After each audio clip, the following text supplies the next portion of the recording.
see those big, bright, shiny red trucks just a-trucking down the road. Those big, bright, shiny red trucks just a-looking for another load. Well, it's a family tradition, any Rocky Mountain day. Our fathers before us showed us the way. We work for asphalt cowboys and concrete kings, but that's never been a problem, cause we got diesel in our veins. We've got diesel in our veins. I see those big, bright, shiny red trucks just trucking down the road. Ooh, that was a good one. What's up, JFW family? Welcome back to the Channel 23 podcast. The purpose of this podcast is to reach out and touch the fleet, to engage and inform everyone with all things JFW. Welcome back. We got everybody in the room today. We got Jim, Brother Dave, and Super Dave. It's been a while since the four of us have been in this room. Yeah. Morning, everybody. Episode 128, though. That's pretty impressive. Jam, when you sent it out, because you sent it 128, instead of podcast or something, it worked. It caught my eye a little closer, and I was just like, wow, we've been at this a long time. Years. Right? Yeah. Yep.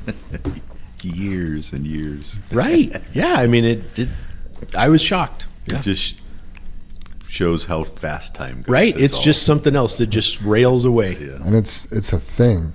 I was talking to a driver yesterday. I said, hey, you've been listening to the podcast? And he's like, I checked it out a couple times, but no, I'm not a podcast person and probably not going to be. I'm like, okay, well, do you know why it's important to listen? And he's like, actually, I don't. Will you explain why? And I explained that we don't have safety meetings anymore since COVID. And if we're not having safety meetings and you're not listening to the podcast, you just don't know what's going on around here. One of his things was, when I opened it up, he said 180 episodes to look at. And I was like, well, you don't have to listen to them all. Just listen to the most recent two. So we made an agreement. He would listen to the two podcasts and then make a decision if he would continue listening. Well, yesterday I saw him, and it was a really hectic day yesterday, so it was a little distracting for him. Plus, he's a newer driver. He wants to do a good job. But he tells me he did take a couple things away from it, and he sent it to one of his trucking buddies that they should listen to it too. I love that. That is awesome. That's so cool. Right? Yep. So. Yeah, talking about the episodes, it's hard. It's not hard. Some days when we come in here, or me personally, I feel like, oh, this is good. I'm up for it. And other days it's like, what are we going to talk about? How do we make it good so it's interesting? Is something like this guy, is he going to pick this episode and none of us are at our best? and where it's just like, it's not that enjoyable to listen to. And yet we watched the guys go out the driveway this morning, and I didn't say it to you, Dave, but I'm like, I just feel our how many listens we've at, 500, 414 downloads, But I think there are a lot of people that aren't our drivers anymore, because I just feel if you listen to the podcast, you wouldn't do the things you're doing when you leave the driveway. Or you wouldn't call into the shop the way you call into the shop if you're listening to the podcast. Right. And that's, I'm like, okay, how do we change that? Do you make them more interesting? And I don't know what else we can do, because I think you take the things away from them. And, we've talked about it. If you don't want to listen to the whole intro, speed through it. If you don't want to listen to this part, speed through it. Get to the, celebrations, dad joke, and the tips and tricks. Absolutely. Don't skip that dad joke challenge. That's where we shine. Right. Yeah. So it's interesting. Something that I think all of us work on every week to be better or different at. And yeah, some weeks are harder than others, like you said, but we're doing it. We're like the ocean. We ebb and flow. That's for sure. Right. Yep. Some days we're at low tide. Some days we're at high tide. Some days we're on the high road. Some days we're on the low road. Well, if you're out there today and you love America and you want to join us for the pledge, we would be honored if you do. I pledge allegiance to the flag of the United States of America and to the republic for which it stands, one nation, under God, indivisible, with liberty and justice for all. So I got a new segment here called Sick People. We got some people that are out there not feeling that great, and we just want to keep them in our prayers and hope they return to work soon. One is Anthony Harper. He's having some gallbladder issues, and we're hoping to see him back here soon. Dustin Courier, he's been out with some health problems, but he should be back any day now. And then Sergio Portillo, him and his wife had a new baby probably about a month ago, and the baby's almost ready to come home, and then Sergio will be coming back to work. So just keep these people on your thoughts and prayers, please. Yeah, good stuff. Definitely on their way to healing or be healed, and just need a little time. You know, all of those people, I mean, it's very optimistic. You know, it's not life and death. And, Yeah. you know. Yeah. I hear that "be healed," Jim, and I just think of like this evangelical church where this pastor's standing up there in front of 10,000 people, and he puts his hand out and he's like, "Be healed." It's like It's a miracle. You can stand. it's like probably the gallbladder when the doctor gets done, because a gallbladder seems pretty simple, but causes a lot of problems with the bodies. And maybe the doctor goes, "I'm going to take that out. You'll be healed when I'm Right. done." Yeah, I mean, do you believe in the power of healing? Because if you don't believe, I mean, then You got to believe in everything, right, Jan? there's no chance it's going Yeah. to work if you don't believe in it. Absolutely. But there is definitely a power in being healed, and you got to have a lot of faith. That's for Yeah, sure. whether it's divine or personal, you have to believe. I mean, because most of anybody's problems is their thoughts about what their themselves, other people, anything Sure. about it. I mean, that's where the power's at. Yep. Self-talk, self-thought, for sure. Yeah. Father God, we thank you for the opportunity to go out and do some trucking today. We pray for the safety of our fleet, all of their families, and all the other families and individuals we come across on the road today. We pray for patience and in making a good, safe decisions. We pray to be accident-free and that we all make it back to the comforts of our homes this evening. We pray for healing and 100% recovery for all of our family members that are ill. No matter what, we trust you, God. It's in Jesus' name we pray. Amen. All right. Got a thank you card from my mom. I don't know if you guys saw this. It says, "Dear JFW family, just a note to say thanks so much. The wind chimes are beautiful and Will would have loved them. Thank you so much for thinking of me, Andrea." AKA my mama. That's awesome. Yeah, that's good stuff. Glad we could do something. Hope she's getting by, Jim. When you lose a loved one that's been by your side for all that time, that's a tough road. It's a brand new life. I Right. mean, it's completely different than the last 25 years for her. you Yeah. know? So, Yeah, but she's doing all right. Talked to one of the dad's neighbors, and he's older like dad, and he sits there, and he just pulled up in his car, and we were just chatting in the front yard, and he's like, "Yeah," and he goes, I just know so many people that have passed away just recently. And I know, Jam, you've had some younger friends that passed away, and he kind of paused and he goes, "But I know," he says, "all my friends are old like me, and this is what happens." But he said, "It's just, you're not ready for it. No matter where you're, what age, you're not ready for it." And he Yeah, says, I know it's coming. I was talking to a buddy yesterday, and I asked him how old my one buddy was. I was like, "How old was Dan?" 38. Wow. 38 years old. Wow, Jim. Yeah. And then just learning about the body, because I always say I'm fighting age, you know what I mean? Like, I'll be in the gym and I'll do this. There's things that just wear out, like your vascular system. Just like wear out. Your veins and arteries, they get harder, they're less elastic. Like, you can't stop that. Nope. I mean, you could eat good and prevent like them from getting clogged and stuff, but no matter what, your body's going to change. But I do look, I mean, there's people out there, they are in good shape, for their age. My mom, she doesn't look 73. I mean, she's kicking ass. Yeah, That's awesome. Janet's mom, I think I heard you guys talk about it, but Janet's shown us videos of her mom dancing and she's 84, just a little younger than Dad, 85, yeah. or turned 85. Yeah. I mean, I can't dance like that, Jam, and she's 84, 85, and I just think that's amazing. But I think that's her mindset. That's awesome. That helps too. Yep. As a reminder, anything you hear on today's podcast, it's not JFW's opinion. It's our expressed opinions. Episode 127 had 414 downloads. We are at 71.1 thousand total downloads, and we gained 10 followers this week. We're at 568 followers. So, Wow, very That's cool. awesome. Right on. Your new recruit, Super Dave. Maybe. yeah, could be.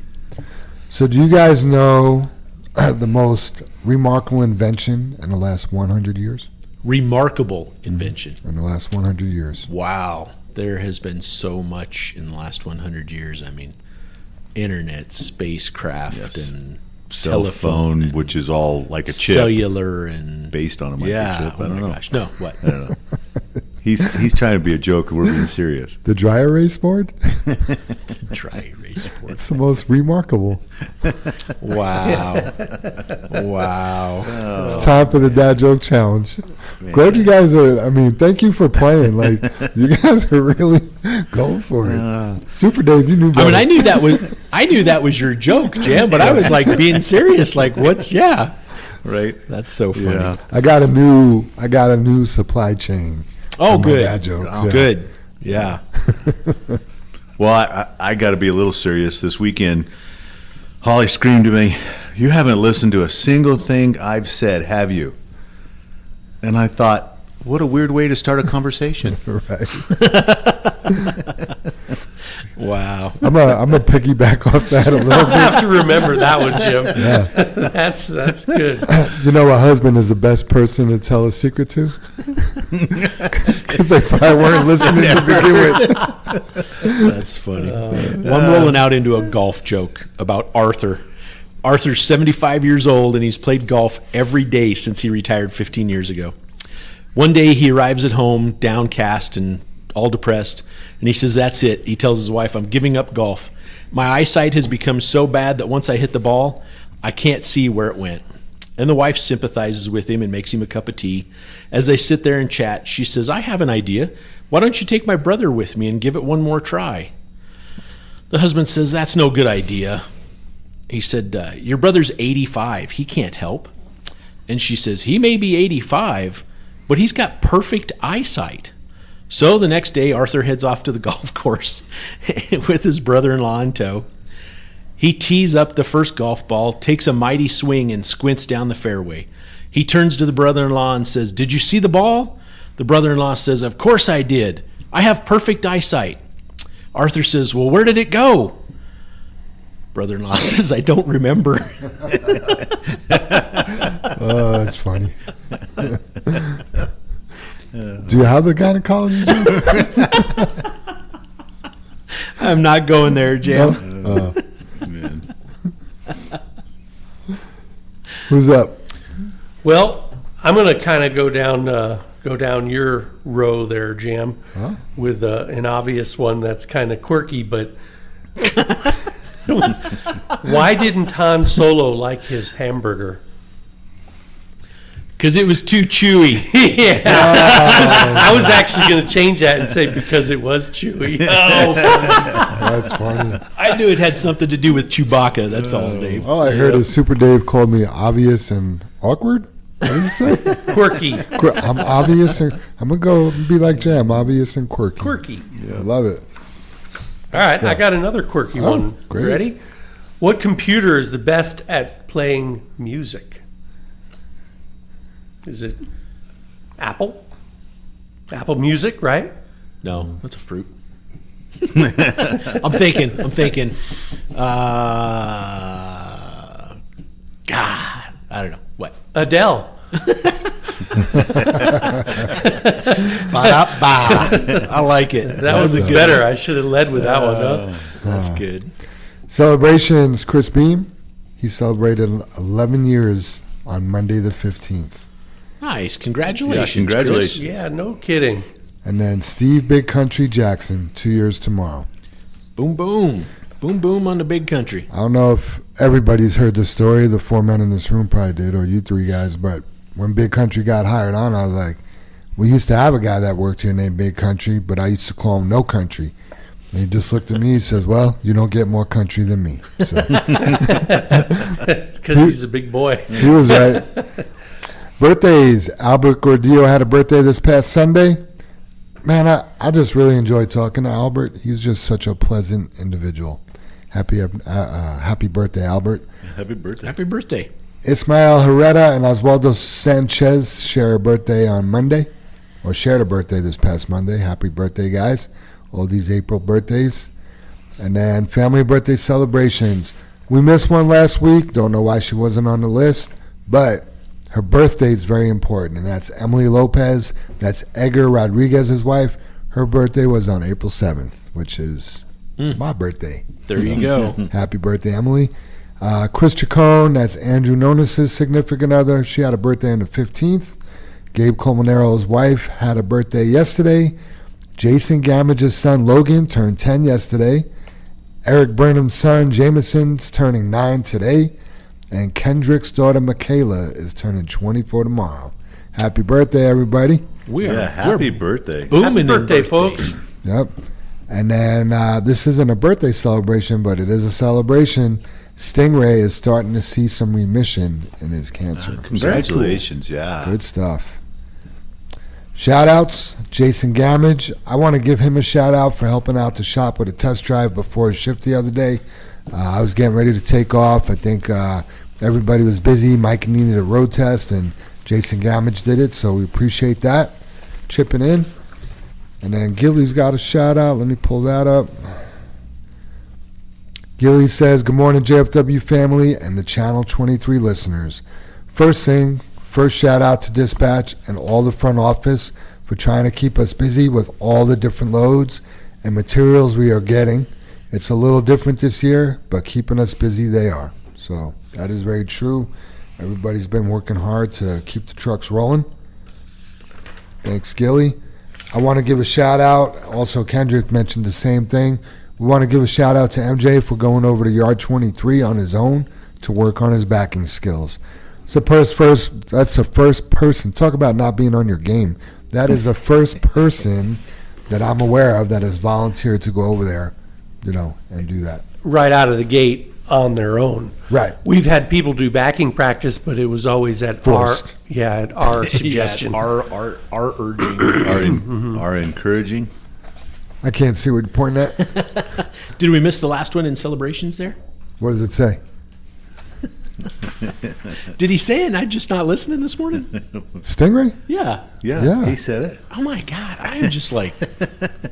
Talk about selective hearing. Oh, my gosh, right? He even said it's not like a birthday, but it is a celebration. Yeah. Stingray's- You looked at me and you shook your head yes. I was shaking on something else.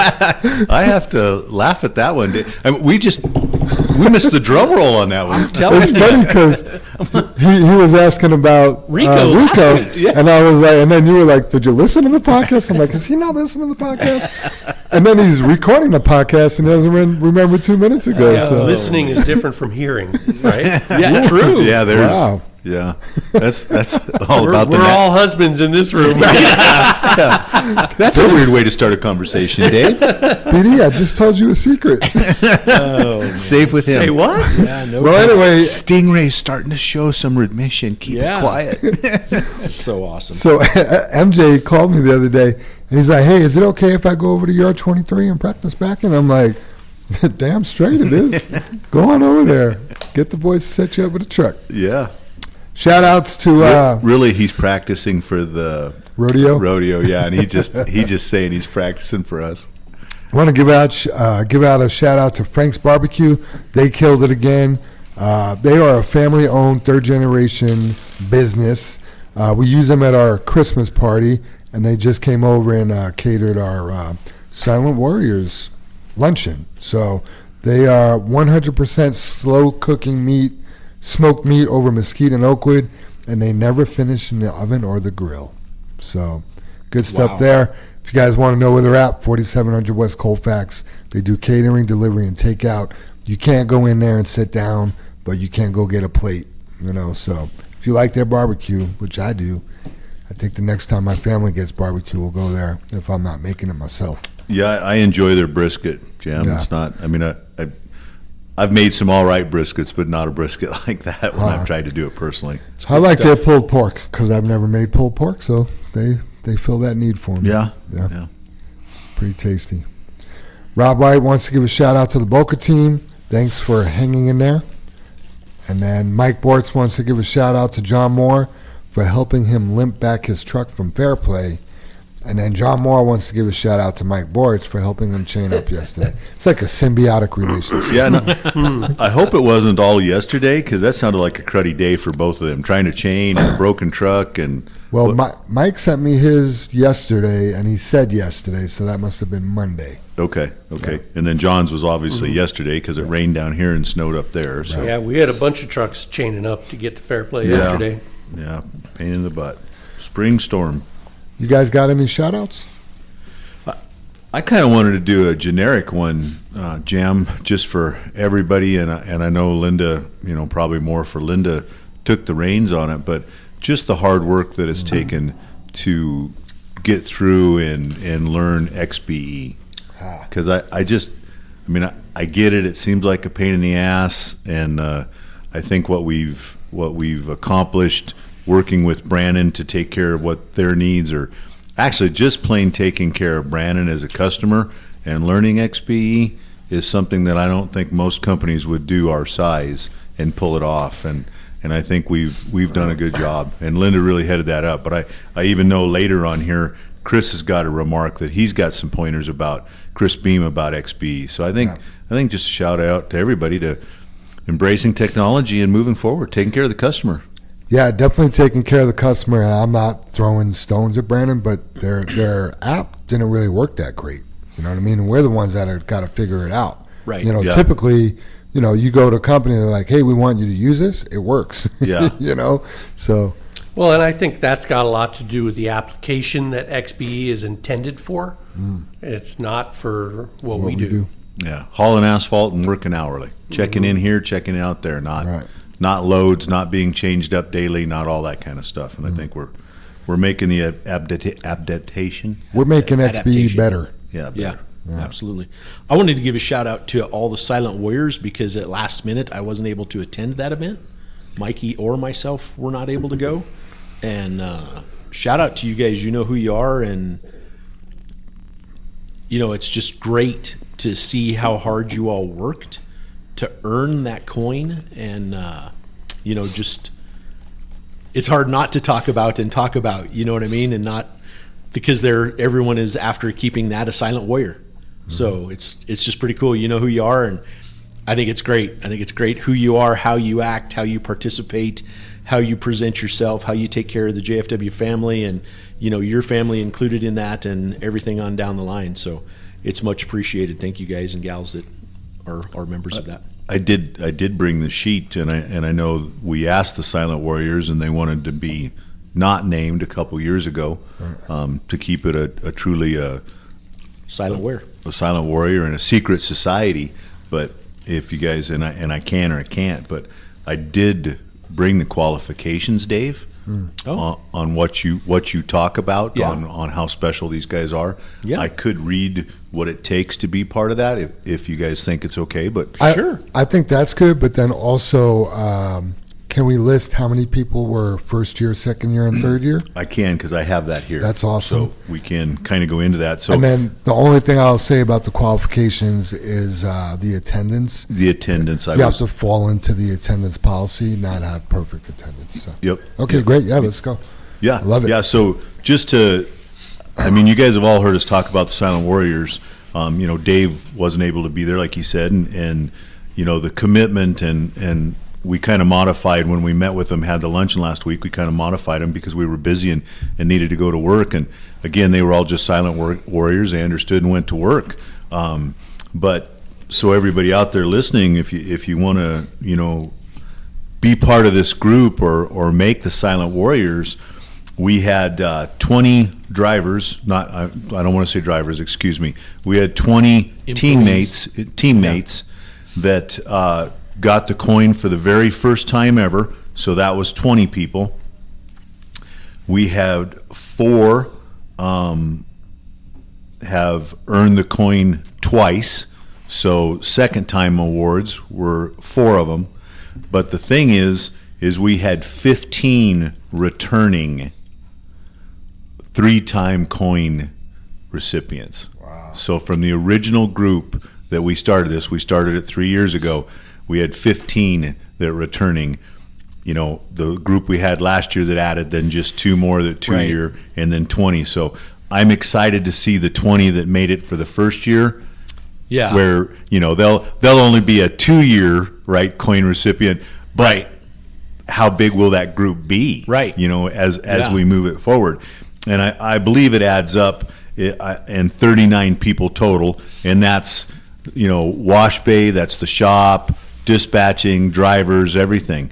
And just right quick for you guys, the reason, you know, it's an amazing feat, and like Jam said, I'm just going to read the attendance deal that there's a modification to, but it's just on my list here. So you have to qualify for this award, you have to be here over 1 year. You've had to be accident-free in the last year of the qualifications. You have to have, and I'm just going to read it, Jam, maybe you can just correct me. So we used to have it, no unapproved call-outs, missing a day that hasn't been approved. So what's... Yeah, so that would mean you have perfect attendance. You couldn't call out one time. That's pretty stringent just because life happens, and we have some amazing people here that, listen, if you get the flu, you can't come to work. It doesn't mean you're not a warrior. You're just protecting your coworkers, not spreading the germs and getting rest and stuff like that. So now, I mean, in our attendance policy, you are allowed 6 unapproved days off. As long as you fall within the attendance policy, you are eligible for the attendance part of meeting these qualifications. Absolutely. And those 39 people all did that. Yeah. Some of them did have perfect attendance. Yep. Yeah, and that's true too. Yep. That should be a whole separate. Yeah, we should celebrate that. Yep. Yep. And the thing here that one of them that's important to me for over the years, because we usually have a complaint from a customer that we have to take to heart so much, but you have never had a complaint call on you from the public or a customer. So no road rage incidents, no upsetting the loader operator, no nothing. No flipping people off. No flipping people off. No call from anybody about you. That's what makes you, you know, that silent warrior. You live the creed every day. You emulate what our culture stands for. And to me, when we go through this list of people, the 13 of us in the steering committee review these. We put every one of these people to the test of the creed that sits on the table up here upstairs, and we read every day. We put each individual to that test, and it's as simple as complaining to dispatch. Yep. You know, it could be complaining to the shop, complaining to the wash bay, or interactions with people where we understand you've complained to, you know, other people or other drivers or anything like that. And a complaint could be anything, but you're not overcoming. Yeah, so it doesn't mean you can't speak your opinion. If you know, you're allowed to say, hey, you know, I didn't really like this. Can we talk about it? Yeah. Versus walking to dispatch and like, you know, why am I on the shitty loads, or, you know, I can't make any money. Right. Am I on a list? Did you put me on some kind of list that I'm just, you know, stuff Why like is that. he doing that and I'm not? Right. Exactly. Absolutely. Absolutely. And then, you know, part of 5 rolls into that, but no complaining. You know, that's what we're that's what we're talking about now. Just no complaining. And none of us, the reason we came up with the name The Silent Warrior is basically none of us have to deal with you. We get to work with you, and none of us need to hold your hand. And as part of that criteria, you know, Brother Dave likes to joke, and you know, there's quite a few new guys that I think will be eligible next year for this. But if we don't know your name, and your name isn't on the tip of our tongue all the time, you're probably one of the silent warriors, because you just come in, you do your job, you take care of things joyfully, and you go home.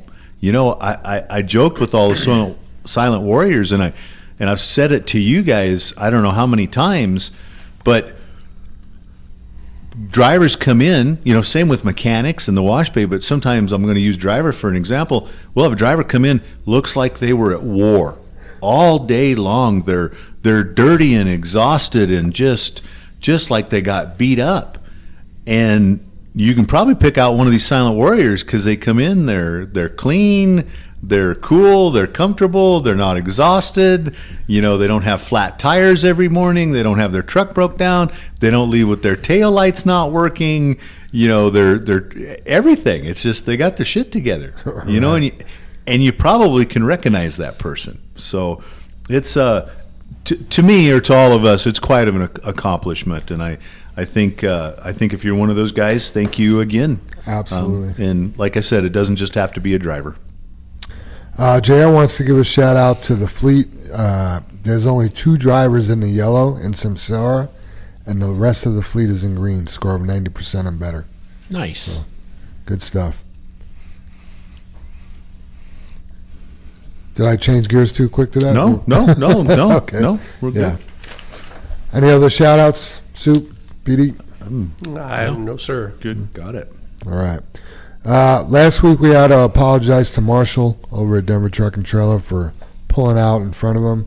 Well, this week we're apologizing to his dad. Dad, we are sorry for just pulling out right in front of you. It's funny because he was in the office yesterday, and I told him that. He was like, I don't even look anymore. Like Dan wasn't even fazed by it. You know what I mean? Like, I don't know if that's good or that's bad. I don't know if he's phased by us too much. He seems pretty unfazable. He is pretty. He's kind of chill. Yeah. He probably qualifies as a silent warrior. Even killed. And never mind. I'll say this off. I'll just say it. I looked at their reviews the other day, and for the most part, they have good reviews. For the most part, we have good reviews, but somebody will get mad and they'll say something bad about JFW, and then same thing. So I look and it's just like, man, if these people really knew Dan, like the review doesn't match his character, right? Yeah, it's just like, something went haywire, or you were just that customer that, right? I don't know. It's just the beautiful part about that is, though, Jim, you can look up those people that are doing bad reviews, and is that all they give? Bad reviews everywhere they go? I do that. Yeah. Sometimes they give good reviews. Yeah. Yeah. But sometimes it's their character, right? yeah. Right. The funny thing is Dan's so even keeled, he probably's never even seen those. he probably don't even care. Yeah. Reviews are just like if you're getting bids on a new refrigerator or a new, plumbing job or something. You can't just take the first one. You got to look at several. Yeah. My mom throws out all the 5s and all the 1s. She don't want to read the people that are just She rude, creates a curve. and then she don't want the people to see the people that just complain. So Yeah. Yeah, and just so you guys know, I feel like we need to explain, and maybe it's just me thinking about it, but Dan works next door. What's his son's name? Marshall works next door. So south of us. So in the morning when there's not much traffic here and everybody's leaving, and you're thinking every car coming down the street is a JFW employee, it's not. Right. It's the guys next door to us. It's our neighbors, and they don't really have, they have, but they don't have to stop to let us out of the driveway. only to avoid an accident. Yeah, only to avoid that accident. And guess what? They don't have their blinkers on to turn in our driveway. No, like our and drivers that's do. usually a pretty good key, because Right? most of the guys have their turn signals on, right, Yes. Dave? You're exactly right. So the key to this is, hey, not every vehicle is turning into the yard in the mornings. Yes. Please watch the neighbors and the other people around the neighborhood that might be coming home from work or going to work like you. Don't cut them off. Don't pull them out in front of them. They're not all our, your teammates. So that's where this is coming from, you guys. So last week, Kendrick, Scooby, Casey, and JR, they were able to go to the CMCA workplace. Well, they went to the what is the event called, Brother Dave? It was just CMCA Safety Award Night. Okay. It was an award night. Yep. And So Sponsored by the other sponsors, though. got yeah, it. Flood and Peterson. I mean, there's several sponsors. Pinnacle. Yeah. Yep. JFW won the CMCA Workplace Safety Award. We got a really cool banner for the front of the building, and then also we actually received a plaque. And Kendrick, Scooby, Casey, and JR were able to go over there for that. So Nice. looked like a good time. The boys looked dapper, some more than others. When I say some, I mean Scooby. Yeah, Scooby was crushing it. He looked good. Yeah. Not that the other guys didn't look good, but Scooby was exceptional. He rose to the occasion. And that's so thankful that the guys could attend. Yep. And I think we need to touch a little bit upon that, Jim, that, when we've never looked at awards that way, and maybe that's mine and Dave's cultures, that's not a big deal. Being safe is the big deal. Right. We don't really want to be awarded for that. Sure. It is nice to be recognized by our peers of the job we're doing. And I'm glad, the guys, Kendrick, Scooby, Casey, and JR could attend that and that we were awarded that. But, it is nice to have that safety, but that's everybody should get that award, and they don't. Right. It was those guys were there to get the presentation, but it's all the drivers, it's all the mechanics, it's all the office, it's dispatch, it's us sitting here at the table, it's just everybody, Jam. And that's where the awards are always unfair in a lot of ways. Sure. We could preach it all that we want. We could have safety meetings. We could do all these things, but if the employees aren't doing it, we're not safe. So ultimately, it's them who make us safe.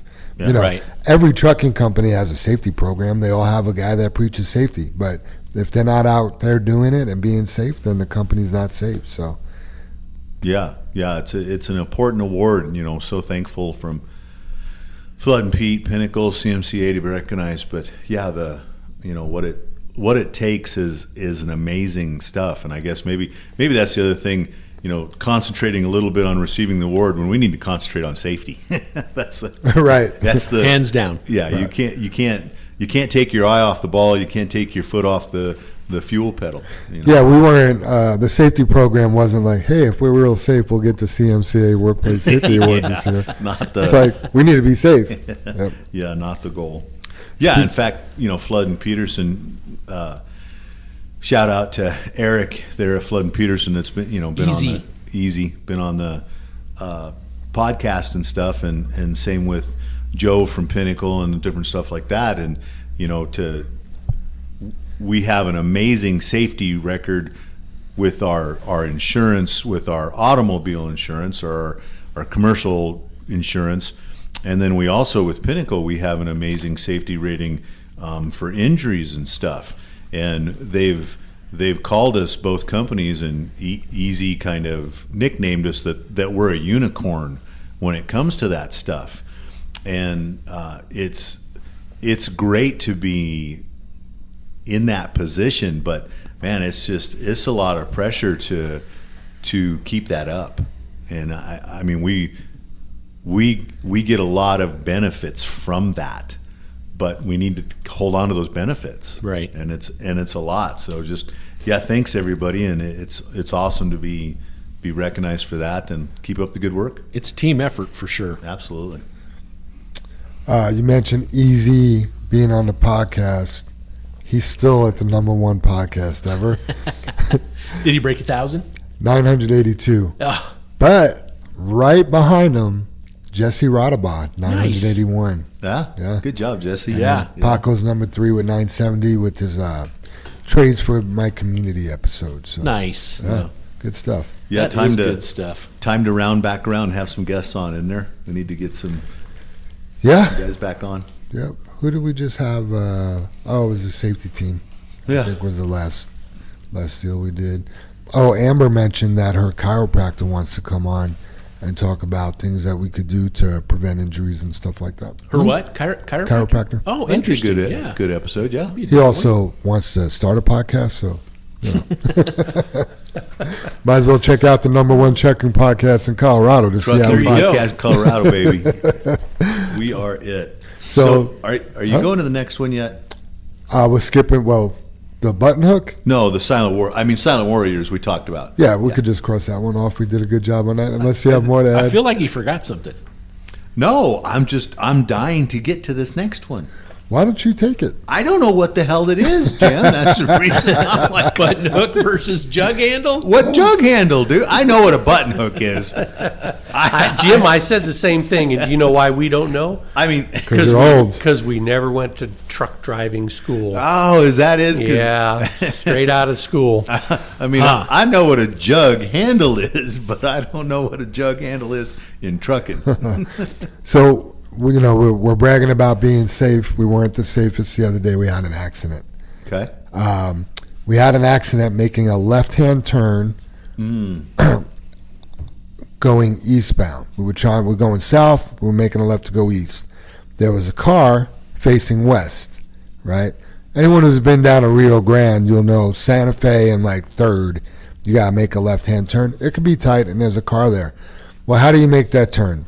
Our driver took the middle lane, I want to say completely.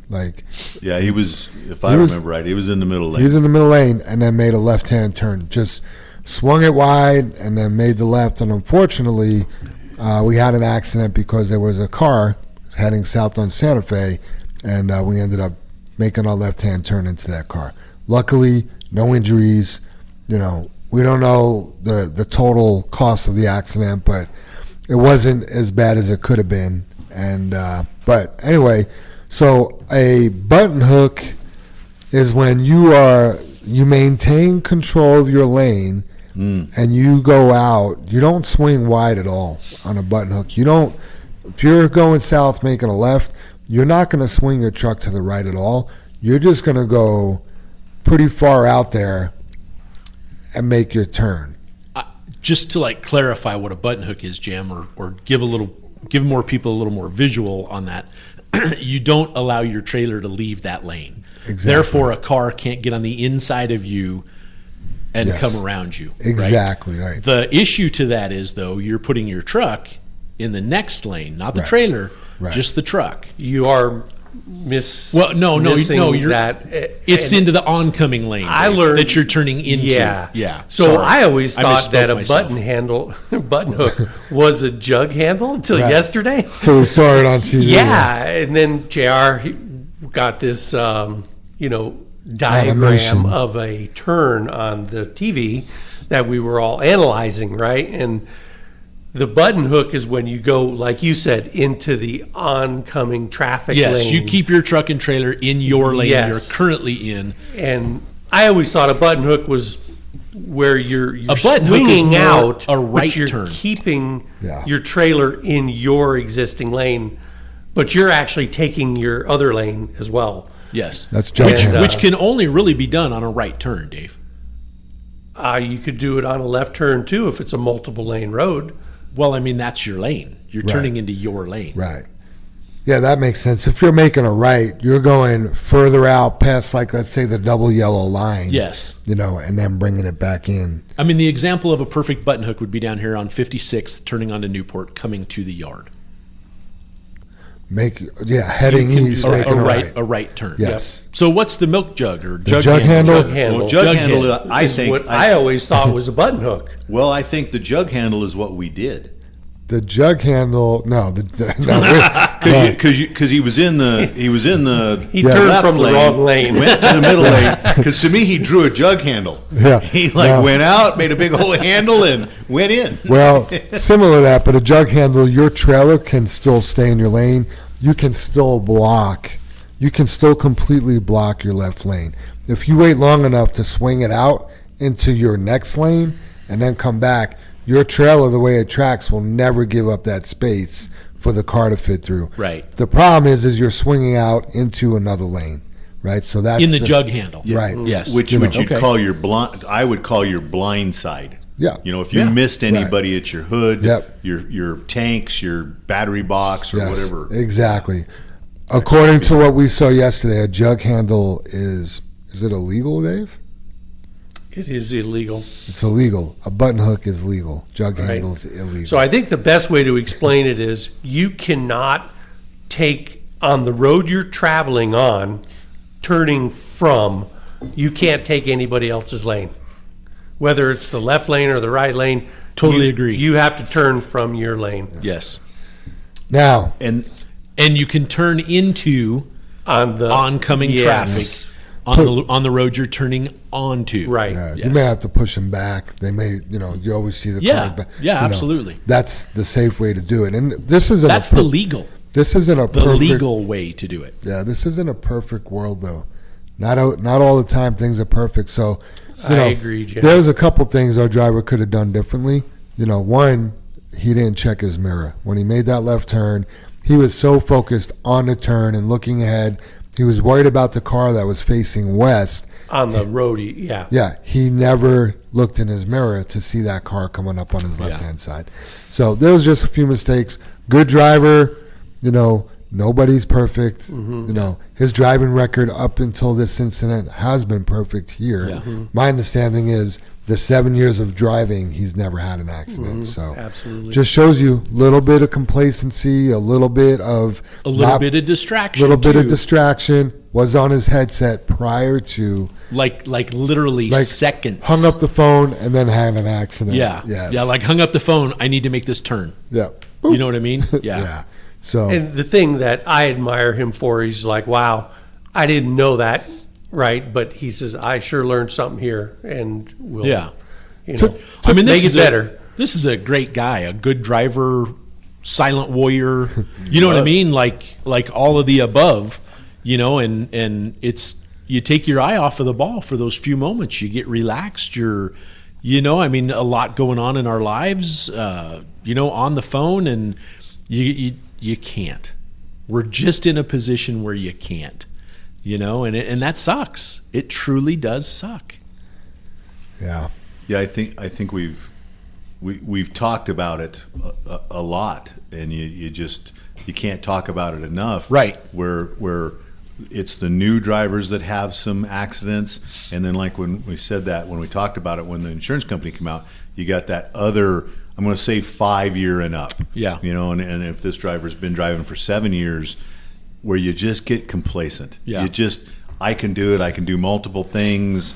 It just comes natural. Somebody was just here and used the words that explained how it was. God, I wish I could remember that because I wanted to write that down. It's just you just get used to doing it that way, and it's just a habit then. Sure. And Sure. driving becomes to a really good driver. I think that driving becomes a habit, but then when the situation changes, you just miss that second. Is it not complacency? Yeah, I don't know. For complacency for every step, Jam? Is that where the complacency comes in? I mean, it's like Routine, or Procedural. you're just in your routine, and and it could hurt you. It could bite you, I guess. Yeah. comfort, but isn't that complacency? Yeah. I mean, at the end of the day, there's probably another word for it. The driver did say, I've made that turn, we'll just say 50 times, and it's the 51st time that I've been him. Isn't that the truth? I just want to take the moment and point out this discussion is the purpose of these podcasts. Yeah.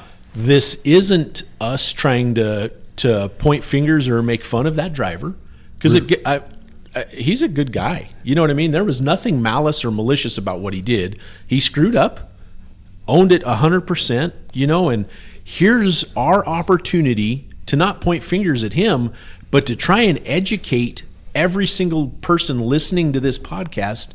Hey, this is how you make these turns. Right. You fully own and occupy the lane you're in. You can't fully own and occupy another lane and close that one off turning with the truck. How many accidents over the years have we had right down here at the end of the street at 56 in Newport? We've had year after year after year of a truck in a hurry swinging out in that left lane on 56 to make a right onto Newport, which is illegal. Because there's a car sitting on Newport. On the inside. Yep. That one, it was pretty horrific. That car was in such a hurry when it came around our truck on the inside. Old 004. Plowed the fuel tank. That fuel tank dove around him. Right. Yeah. Just when I say exploded, I don't mean on fire, but it just was an obliterated. Yeah. That fuel tank just blew open, fuel everywhere. Coated the car, the whole 9 yards, and our fault. I mean, what we did was an illegal turn down there. Clearly not a button hook, because guess what? We took a lane and gave up the lane we were in. We opened up and made available that lane for a four-wheeler to pass us. Here's my analogy to the button hook, or open, or letting go of control of that lane. Surrendering your lane. Yeah, so like if you think about boxing, you always hear keep your hands up, protect your chin. A lot of fighters, when they jab, they drop their right. Drop the guard. When right? you drop your right, you get hit with that left hook, and it's lights out. So same thing. Yeah, I thought I talked about it last week on the podcast, or maybe it was a couple weeks ago. But this is the exact situation that I was giving the example of, and I hadn't thought about it until that podcast. And I mentioned it to you guys. Is as a driver and as being a professional, we drive for everybody else. Oh boy. I mean, how many situations, and I mentioned it, as a driver, do I drive for everybody else? I control everything else. This is no different. You're going to control the traffic with your truck. You're going to control that situation, and you're going to make people drive the way you want them to drive by leaving your trailer in the lane so they can't race past you. You know, you're not going to swing out, or if you do, you know, you're going to make sure nobody's there. But you know, that's what we just said. Those two moves are illegal. But as you're coming in to make somebody back up, you're going to control them. You're going to make them back up, and that's the legal way to do it. Right. But that's also, you're facing each other. You're not in your blind spot. You're not in your mirror. You're not to your right. You're not to your left. It's like the Mac, where it's illegal to drive a Mac and have a guy in the Don't car. go there. Don't go there. Okay, I won't go there. But anyway, you're face to face, eye contact, the whole bit. That's the legal way to do that. You're making people back up. You're controlling the situation. As a driver, you have to control every situation. You have to drive for everybody else. That's what makes us professionals. Yeah. Absolutely. It does make you wonder too how much distraction was there, even though he was on his Bluetooth. Mm-hmm. You know, in the moment, talking about whatever they had going on, and then to click hang up. You know, it makes you wonder, if he hadn't have been on the phone, would he have realized there was already a car behind him before he swung out? Yeah. Would he really have left that middle lane, or left that lane so fully, Dave? Yes. Because he just moved to the center. Yes. I'm sorry. I was going to say, one thing he stressed in our meeting was, I had my blinker on. I had my blinker on the whole time. That doesn't matter. I mean, Well, he had a left we blinker. want everybody to always use a turn indicator when they're turning, but the cars don't always see it, or they don't. Well, here's the look for it. confusing part, Yeah, Dave. I'm in a exactly. four-wheeler. Yep. You have your left turn signal on, and you just went to the right. right. You don't even know which direction you're going. I'm going around you, bud. Yeah. I think you left your turn signal on. Yeah. Now, if you blocked that lane off and had your right on, I might think you're making a turn. Right. But he evacuated that lane with the wrong blinker on. Yeah, getting back to the headset, and this is something I'm coming to terms with myself. It is a distraction, you know. Could he have processed that situation better if he wasn't on the phone? He had a lot of things going on in his life, good positive things, right? Good stress, good healthy stress. But if you're thinking about that, you know, maybe it's just an age thing. The older I get, the more like when I'm looking for something, the radio goes down, or, you know. I see better when you turn the radio down. I need to focus more. I do, Jim. In my old age, I need complete concentration. You can't, you know, we've talked about being on the phone and missing your exit, you know, because you're on the phone and you're so engaged, you forget, you're just driving blindly, you know. Right. So, yeah, it definitely has to have an effect. Yeah. So hopefully, again, the whole purpose of this podcast is to hopefully make someone else aware of the proper procedure to do that and use a button hook.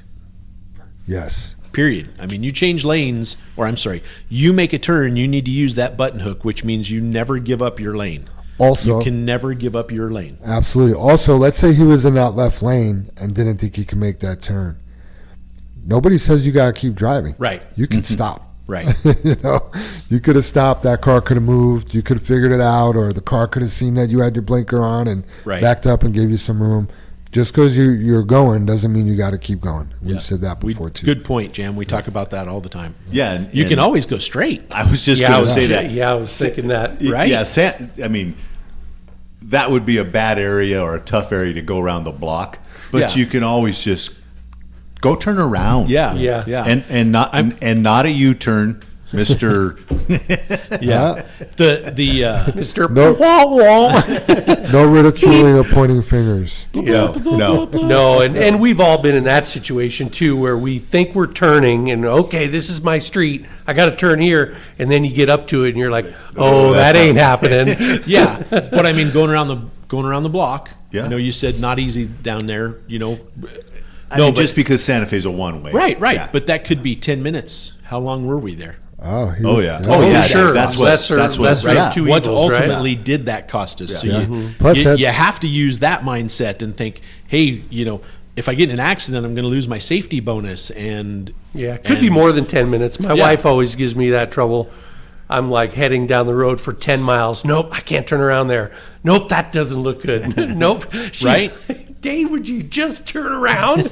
But that, and I know it's you and Jackie joking and stuff like that, Dave, or maybe she's being pretty serious. She is. Well, Holly was serious too, and she said, "You haven't heard a word I've said." Hell of a way to start a conversation. But the thing is, Dave, is over Jackie's knowledge, you can't make the turn, and if you get in that situation, it's going to be hours of either broke down, trapped, whatever might happen, and that longer than 10 minutes is still our point.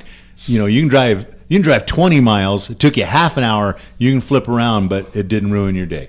Yeah, I don't want to put myself in even a worse situation. Exactly. Yeah. It just doesn't. It By just. pushing a bad position. Yeah. And I mean this in all jokingness, Dave, but I would tell Jackie just like I tell Dad. Aren't you retired? What's your hurry? You can't give up 5 minutes, Yeah. 1 minute, 30 seconds, Yeah. right? And I'm Always joking in a hurry. about that. Yeah.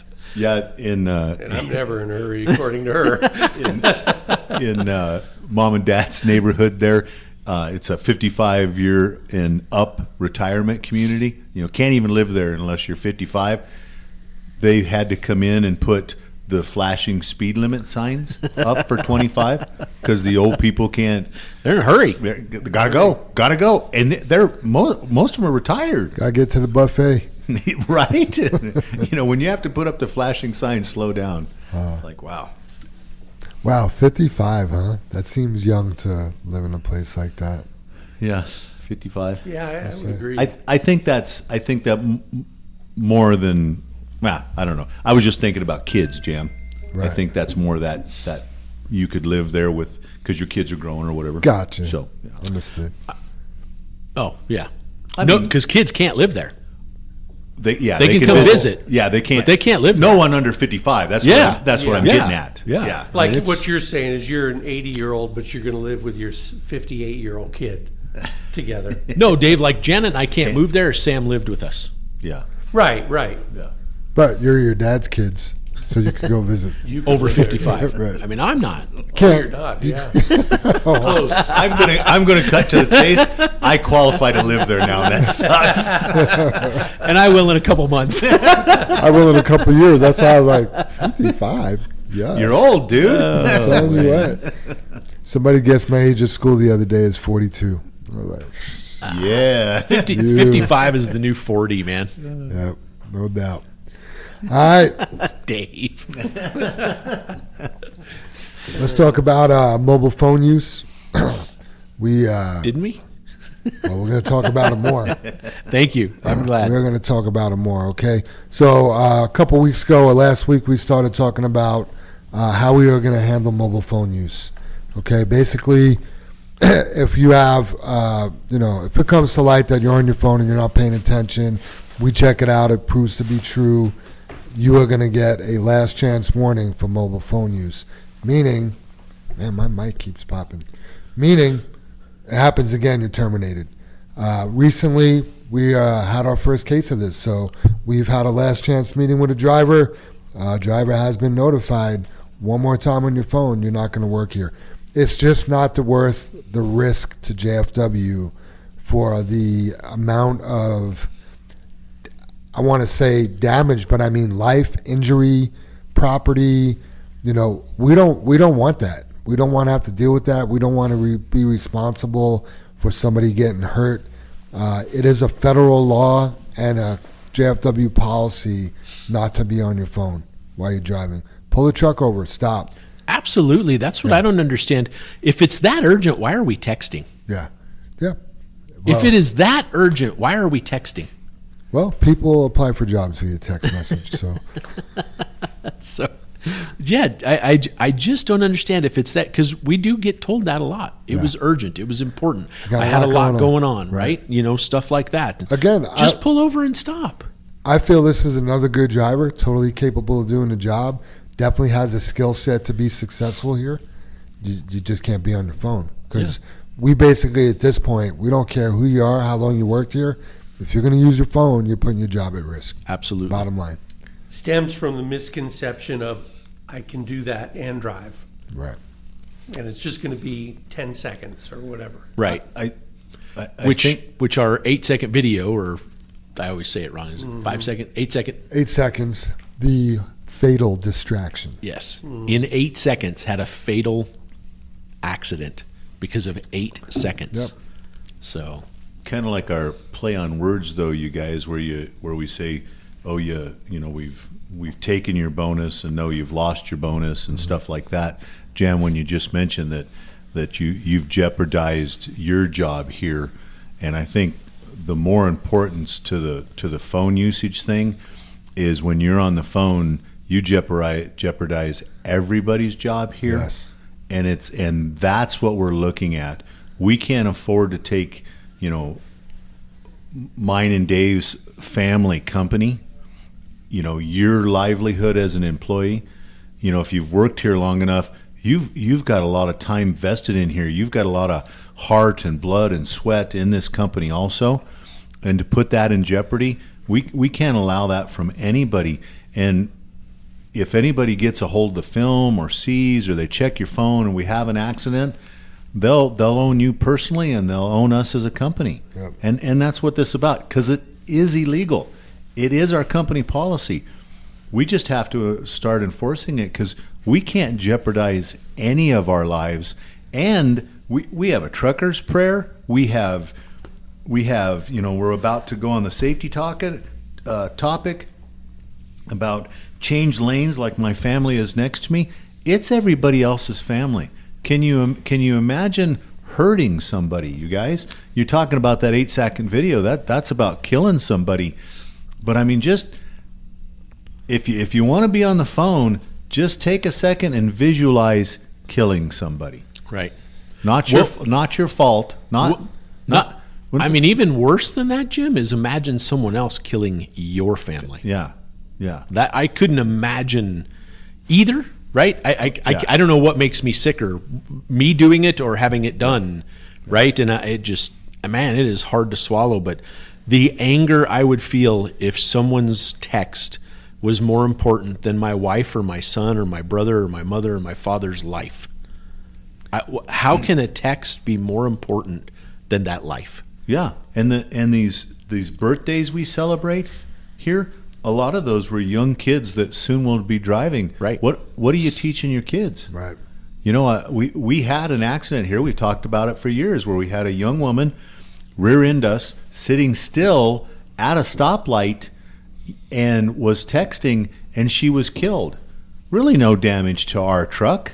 You know, damage to our driver, because he tried to help mentally, because he tried to help. Ended his career. Yeah. Last I heard, he was a cook. But the thing is, you guys, is you know, luckily she didn't hurt anybody else. Nobody else was involved, but she's no longer here. Yeah, we stood at that scene and watched her parents Sob, Dave. sob. And can you imagine how they've felt in the next few years, or even today? It still probably creeps in, of that they didn't teach their daughter. All she had to do was be off the cell phone. Right. And they didn't enforce that. Right. You know, and how do you with your kids? Do you enforce that? You know, that's what we're talking about here. If they would have enforced that, would their daughter be alive right now? Right. Absolutely. You know, and then you got to touch upon it, and both me and you know that, is she wasn't wearing her seatbelt either. Right. Oh I my! wonder if she was spending, like, it's a correlation. It's the same thing. It's 8-second distraction.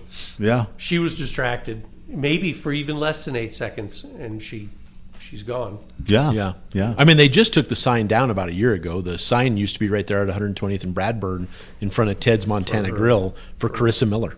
Yeah. I mean, the sign's been there for years and years and years, and it was, please don't text and drive. Yeah. Yeah. And so when we talk about Should have never taken it down. Right, Dave? Yeah, Dave. I totally agree. Yeah. I think at a certain point they remove those because people become numb to them. it's just a sign, they don't read it anymore. It's Yeah. not new. Yeah. Yeah. Yeah. But I think this phone usage, it's way above us. It's way above jeopardizing your job. Oh, gosh. It's a bigger issue, and I can't. You know, I've done everything I can to try to make myself better in my personal vehicle, which is still a company vehicle, basically. Right? You know, so yeah, please, you guys, don't. You know, whether we use the words "you're jeopardizing your job," you're jeopardizing everybody's jobs and lives. Lives. Yeah, I mean, Lives. a nuclear verdict would shut our doors. Absolutely, Dave. know? Yeah, absolutely. And they're not going to leave you out. They're not going to let you individually, because people will be hurt. Yep, could go to jail. Yep. You know, that Bluetooth on your phone still works. Put your phone in your lunchbox. That way you don't have to worry if you got a text. Or maybe on your Bluetooth, perhaps how it works, you can listen to the text, you know, while you're still driving and functioning. You're not taking your eyes off of the road one bit. And then when you get to the pit or the plant or delivery or pickup or whatever. Or pull over. Yeah, You said exactly. it, Dave. Yeah. I mean, there's tons of places. Just pull over on the shoulder of the road. I mean, I find myself, even going to lunch, I found myself like stopped sending a text, you know, and then going again. I mean, So- it is kind of a pain in the butt, but, you know, if you're waiting for like a doctor's office to call you back or something like that, leave that on the message. You can change your message anytime you want. You know, when they just get your message, hey, if this is Dr. So-and-so, please leave the information or the number. I'll call you back. I'm driving. Or if you're a driver, leave that message. Well, the phones have that too. You just hit it. I'm driving. Yeah. You know what I mean? Well, to get them to leave the phone number, Oh, some kind yeah, of message for. yeah. But you can do anything you want on that phone. Yeah. So On you an iPhones. advocate for yourself or somebody else. Absolutely. All right. Next on the list.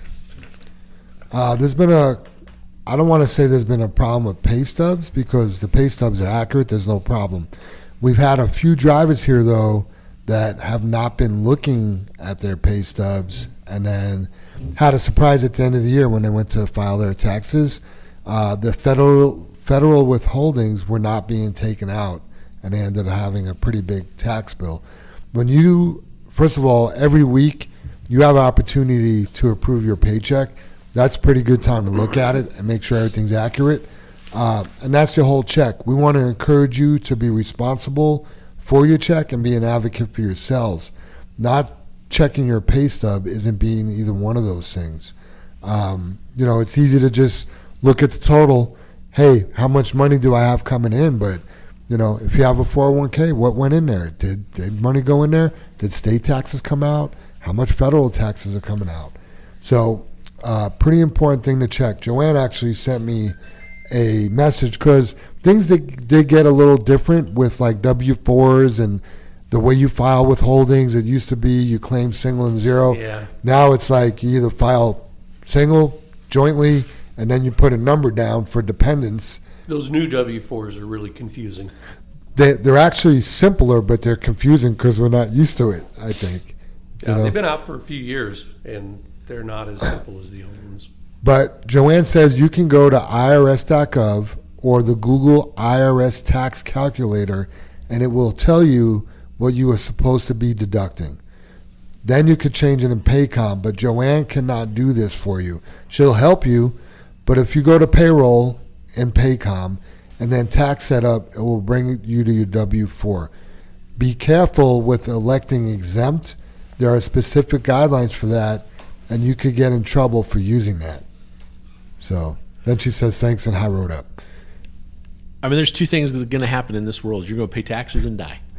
Guaranteed. And I mean, I don't want to make it political, but you should be interested in voting to make political change so you don't have to pay so much in taxes, because our leaders set all of that. And if we didn't have to pay the amount of taxes, and we are taxed, and retaxed, it is mind-blowing when you sit down and add up just your personal taxes, what you pay in tax. Right. It's mind-boggling. Take some time on every single thing you own, you purchase, you pay for, your property tax if you have a house, your tax on your groceries. I mean, just take one time and add up all your taxes and then look around and go, wow, I need to vote. So I don't want to start my closing arguments.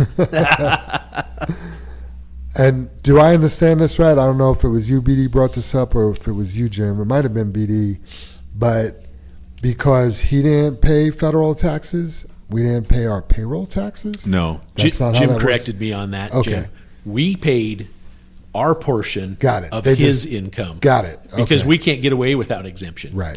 We Right. can't claim exemption. on They'd it. be out our front door Exactly. pretty quick. Yeah, I don't know what the exemption is in there for, Jim, but like the Colorado taxes, you can't exempt out of them. You just can't. We have to, Paycom, they have to take them out. We have to pay our portion of Colorado taxes, which is more of the federal side is what we match. But you can opt out, just like that, Joanne, you just read. You can opt out of your federal taxes. I don't know the situation you'd want to do that, unless they're. I don't know what that's in there. I'm sure they left it in there for some kind of provision, right? But we can't Right. Yeah, I exempt think out. if you're disabled or something like that, isn't it, Good. Jim? I really don't. years ago, like if you had, I'm making it up, like 8 kids, right? You could, because after a certain point, you can't claim anymore. I think I need 7 more. Tax free, baby. And you know what I mean? And you could, because that was how you changed your income, right? Yeah.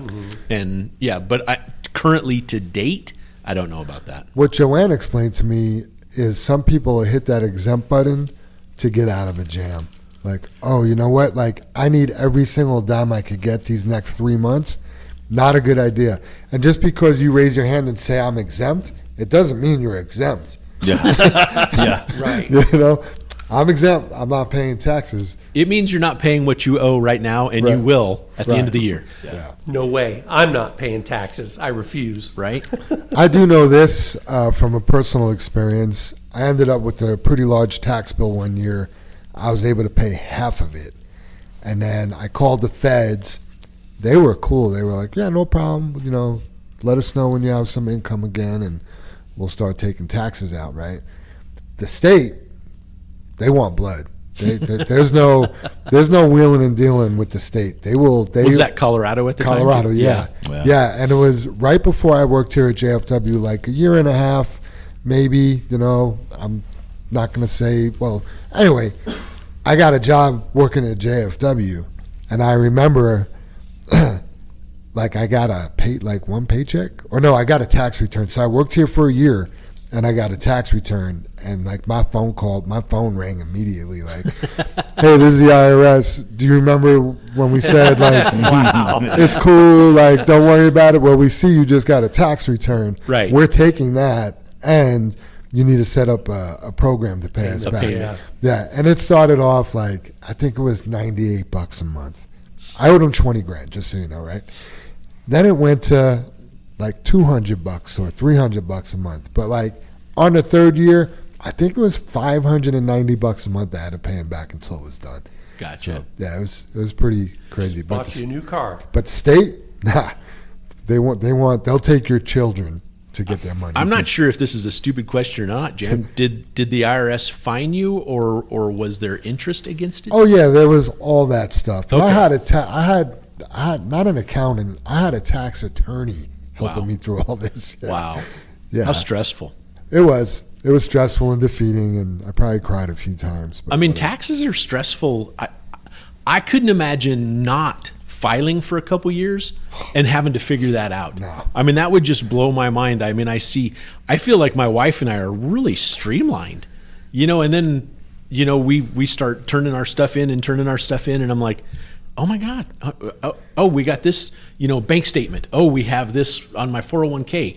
Oh, she has this on her, whatever. And you're like, what is all this stuff, and you're like, it's taxes, baby. Yeah. Yeah. It's so funny because I always worry, did they take enough out? Like, I don't want them playing with my money. Right. But I don't want to send them a check at the end of the year. I honestly rather get a little bit back, right? We talk about that all the time, right, Jam? Because years ago, we had a lot of people that I felt like worked here, and they were excited. Like, I'm getting $5,000 back from the IRS. And I'm like, wow, dude, you should have worked on that all year. Right. That shouldn't be your savings account. Right. You can probably do better with that money than the IRS can because they made interest on your $5,000 all year.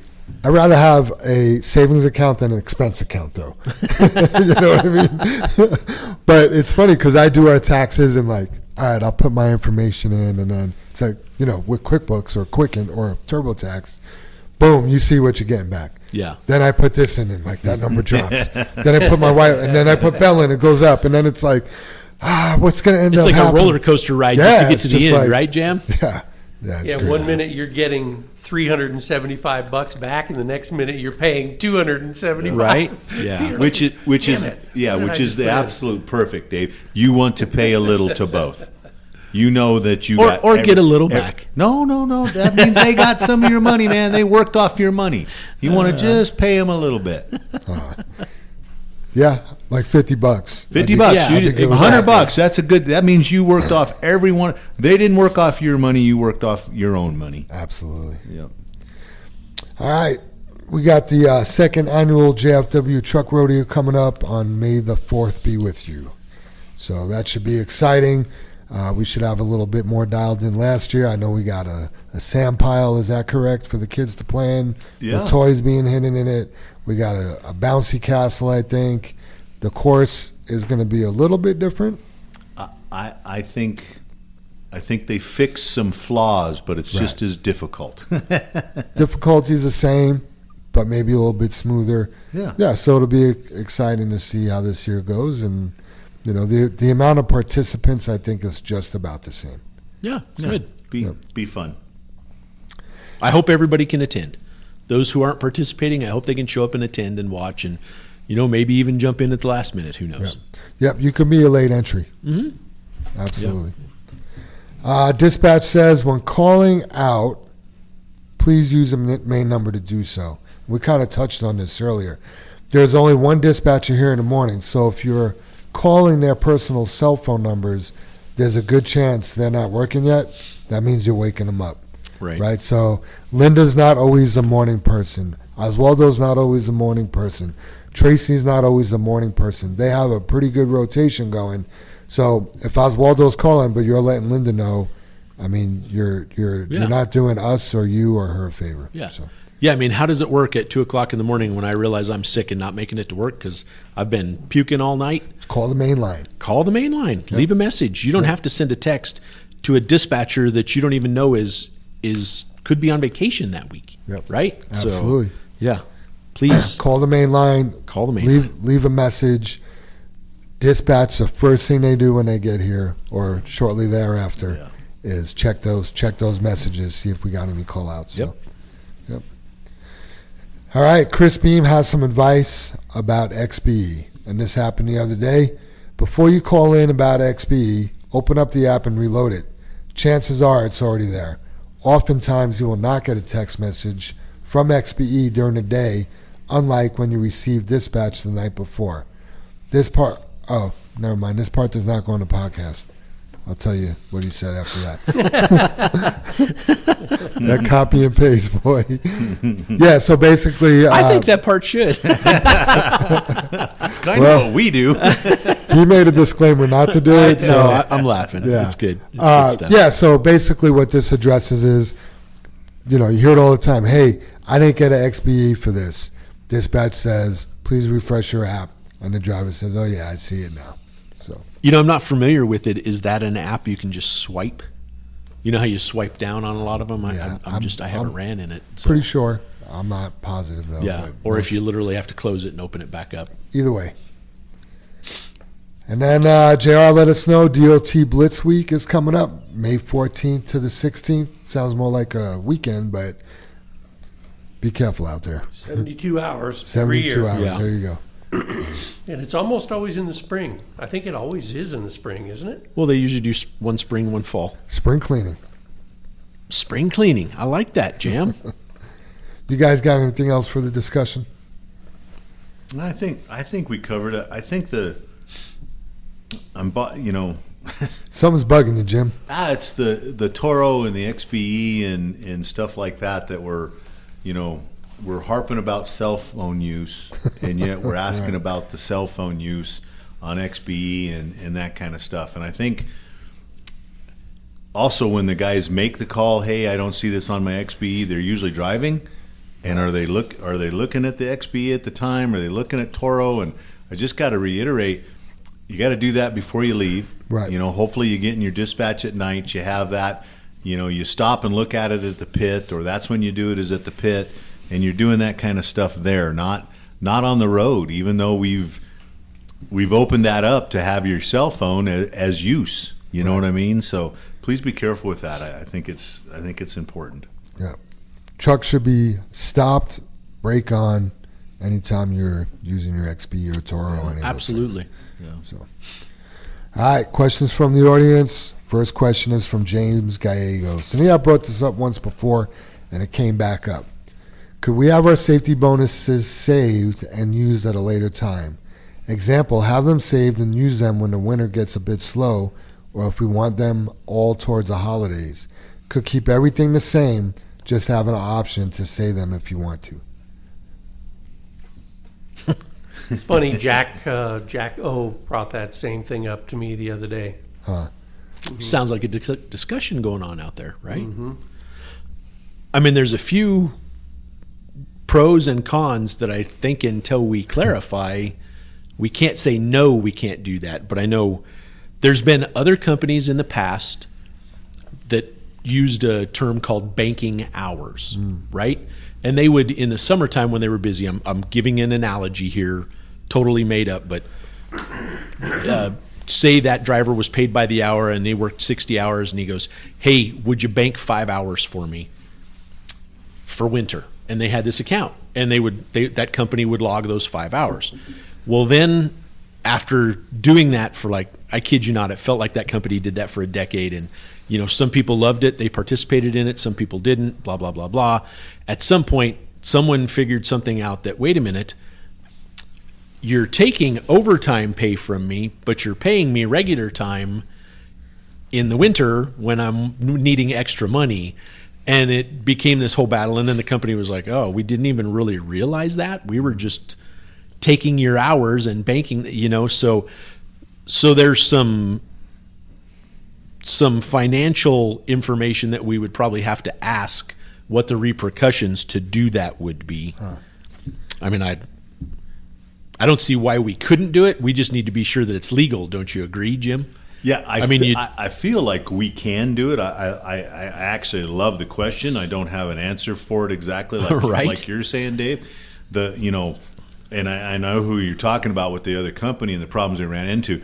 But this is bonus money you've earned. It's totally different than the analogy right? I used. Yeah, I get it, but I didn't know how to explain it and Right. not. Yeah, so Yeah. it's sitting there. Us keeping it. Because we can just write it down. This is it. You don't have to do taxes. You don't have to do anything. It's the amount, right, Jim? Until we pay, Yeah. we sit on the amount. Yeah. I think financially for us, if you'd, I don't know, do 2-3 safety bonuses and then, quit. And, we have to pay your vacation pay. We have to do safety bonuses. Right. We have to do that. You'd be walking away with a chunk of change. Right. That's a lot out of our pocket, but you earned it. Right. It should have come out of our pocket before. Yeah, it's your money. That's yeah. one thing I thought of right away. Okay, so now we're going to be responsible for holding your money. Yeah. But then I'm like, but you also get to earn interest off their money, which is what we were just talking about the IRS doing. Yeah, so yeah. is that a benefit to JFW, and would the interest be worth it? I mean, I'm going to jump in there and go no and no, Jam. And the only Right. reason why is that's an ever-changing checking account. You know what I Right. mean? It's not some 8% high-earning Yeah. interest-bearing account. It's a business account Right. that we, probably in the end we pay to use. My versus thought is, if you want to earning save your anything on it. bonus, save your bonus. I- Open a savings account or put it in your dresser drawer or something, right? I mean, we're here's- talking about being responsible for your own Yeah, finances. yeah. Yeah, for me, I want my money now. I want my money and I want it now. Yeah, because it is a good question, but like both of you guys are saying, the responsibility. I think I can say it, and Tony doesn't mind me saying it. But I talked to Tony Martinez, and he actually called and thanked us for the bonus. He said that means a lot, and he noticed. Obviously we talked about it, the 3% extra over the old bonus. And he said it meant a lot. But he joked with me. He's got a new baby on the way, and he joked that his wife snagged that, or girlfriend snagged it, and it's going to diapers. But that's getting his money right now and working off of it. They needed it. One point James brought up, at the end of the year, you're going to pay the taxes on your income. Right. When you hear, it put me in a different tax bracket. But what he brought up is when he got the bonus on top of his check, he's like, a lot of taxes were taken out. I was like, yeah, but at the end of the year, it all equals out. He's like, yeah, but in the wintertime, it would have been a smaller, I would have got, he felt there would have been a smaller amount dollar-wise taken out. It would have been more meaningful to him, I guess. I need to double check that. It The tax is the tax. Doesn't work that way. Doesn't matter whether it's on $1 or $10,000. Right. 30% of $10 or 30% of $100 Yeah. or Yeah. $1,000 Yeah, or you're- $10,000 right. is 30%. Yes. Yeah. Gotcha. Which essentially, to clarify, that's the tax bracket that you're put in based on your annual income. Right. Yeah. Yeah. I mean, Yeah. just Not your put weekly exempt income. and you won't have to pay taxes. Yeah, it equals out while. at the end Yeah, I of the just year. did that on Paycom on my phone. For a while. Yep. All right, couple Then more I'll move. couple more And I'll questions. change my phone.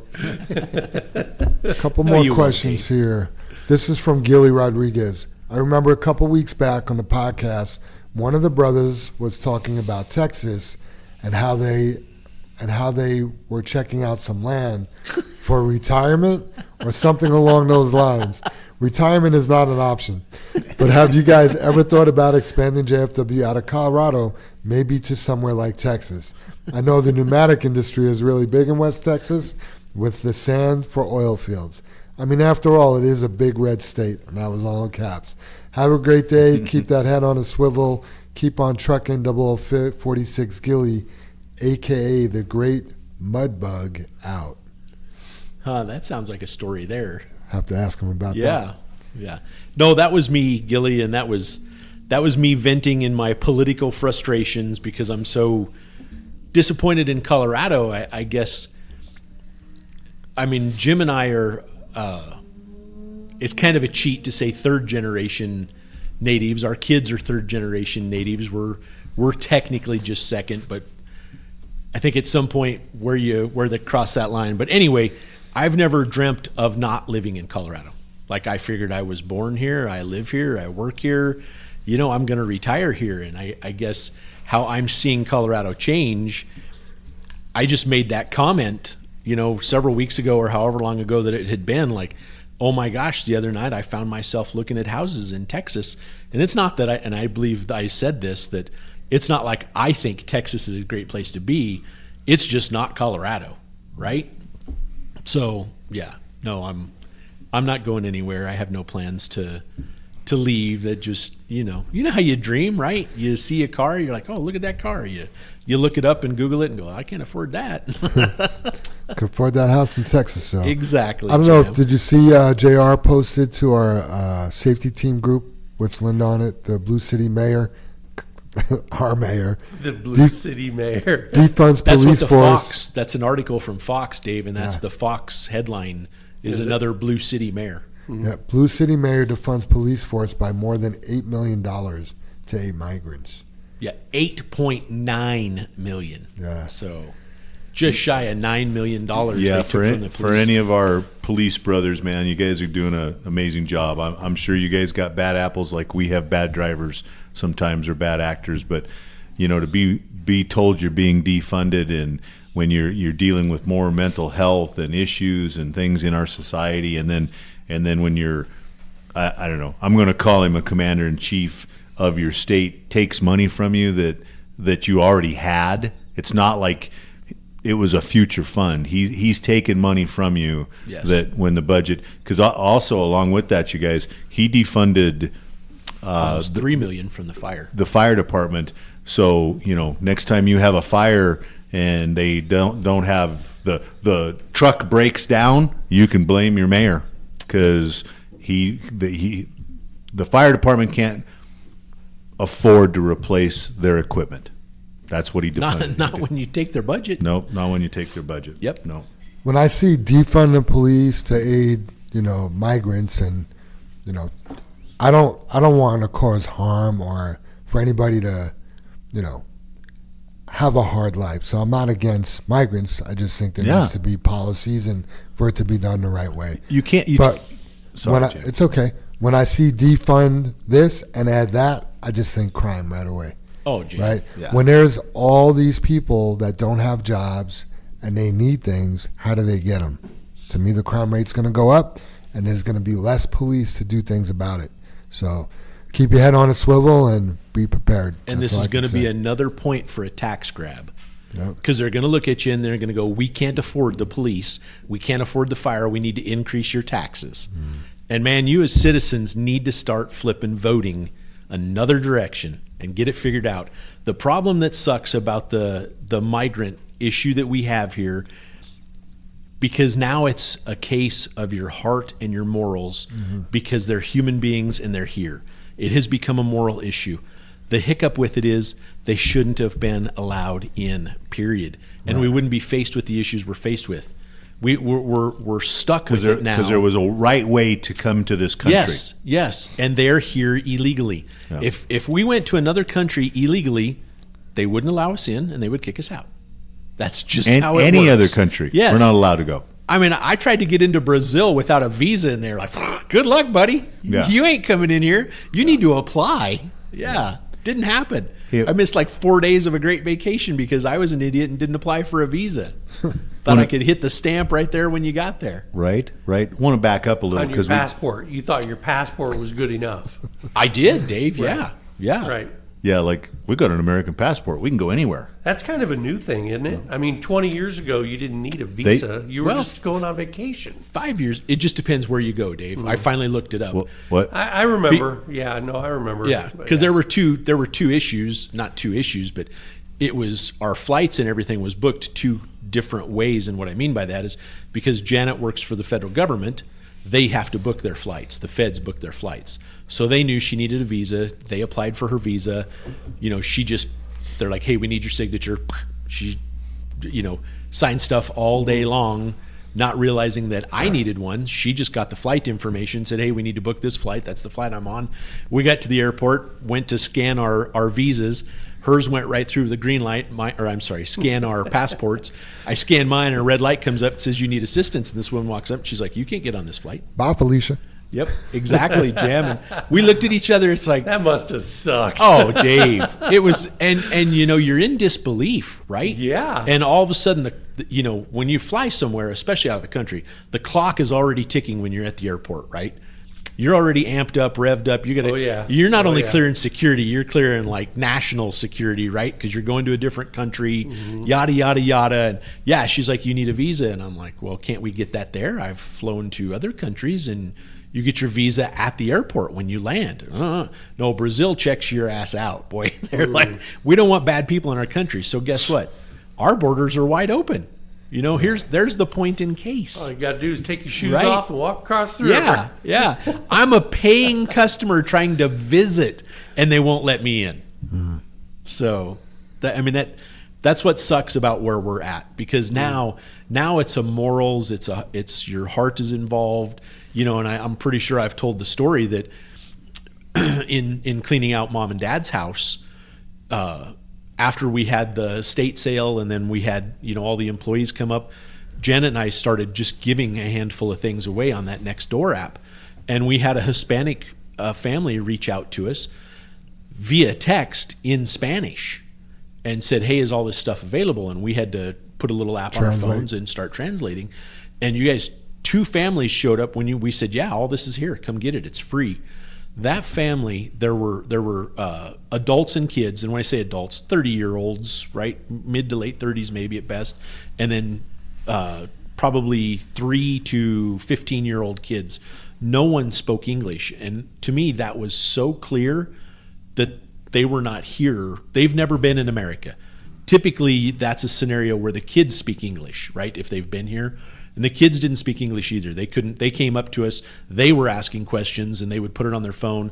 And it was the craziest thing. They would type something out and hand us their phone. I would type something out and hand them my phone. And it would. I've had interviews like that. Right, Dave. And my point is, those people were so thankful to have a bed. They needed a bed, right? They needed some dressers for clothes. There was some additional bedding. I mean, they were after necessities to survive. And they were so thankful. I mean, they just thanked us up and down and so polite. But I guess my point is, I never asked. I didn't have the heart. I guess that's where, for the first say, time, where are you from? Or yeah, it hit me like, wow, this is the real deal.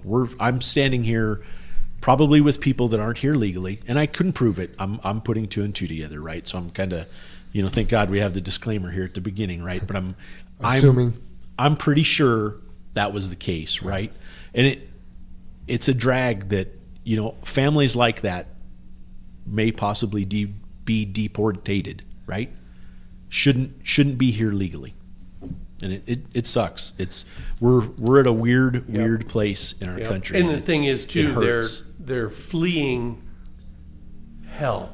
Yes. Violence, murder. Yeah. They really are. Yeah. Man, there's a couple, because I tell everybody, and Jim, I take everybody on the same drive. I look for the same things: railroad tracks, right-hand turns, speeds, things like this.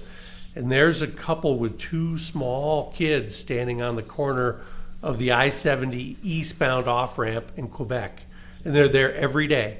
And the husband has Armor All and a windshield squeegee, and he's quote, working. Yes. The mom is sitting there in a chair, usually cuddling a baby, which I believe is maybe 8-10 months old. And then there's another kid that's usually in a stroller. And I just know that they're, migrants, and they're here for a better life. Yeah. I wish we could somehow fast track a work document so they could actually apply for a job and, make their dream real. But then on the other hand, I mean, they're not holding a sign. He's wanting to do something with he wants his to work. overhaul. Yeah. He wants to work. Yeah. Yeah. He's not a homeless guy going, give me $20. Exactly. Right. I need to fix my addiction. And then he's going to go sneak off and shoot up or whatever. Yeah. These are, that's what I was trying to get at, Dave, is your heart is now put in that struggle. And it sucks. If our original borders were protected, we wouldn't have to feel like that. I guess that's my point. If I can make that point. So you wouldn't see it, right? In a nutshell, Jim. Yeah, there you go. Yes. Jim, are you going to say something? Yeah, I just wanted to back up to Gilly's question. The rest of his question was asking about if we'd ever get sidetracked, didn't we? ever expand into another state. And, the answer would be I would hate to ever say no, because we've learned never to say no. But I think when you expand into other locations and with other companies, and I think earlier in the podcast when we talked about it, when we have our safety awards here at Pinnacle and what we do here and the PTO and things that we've created, when you move to another state, that's another set of rules and problems. And it really lets the control of the company change, because we would be counting on other people, and following those rules. And that I would hate to see our quality of our company go down because we were trying to be greedy, possibly because there's some bulker business in Texas. You know what I mean? Or there's some hauls.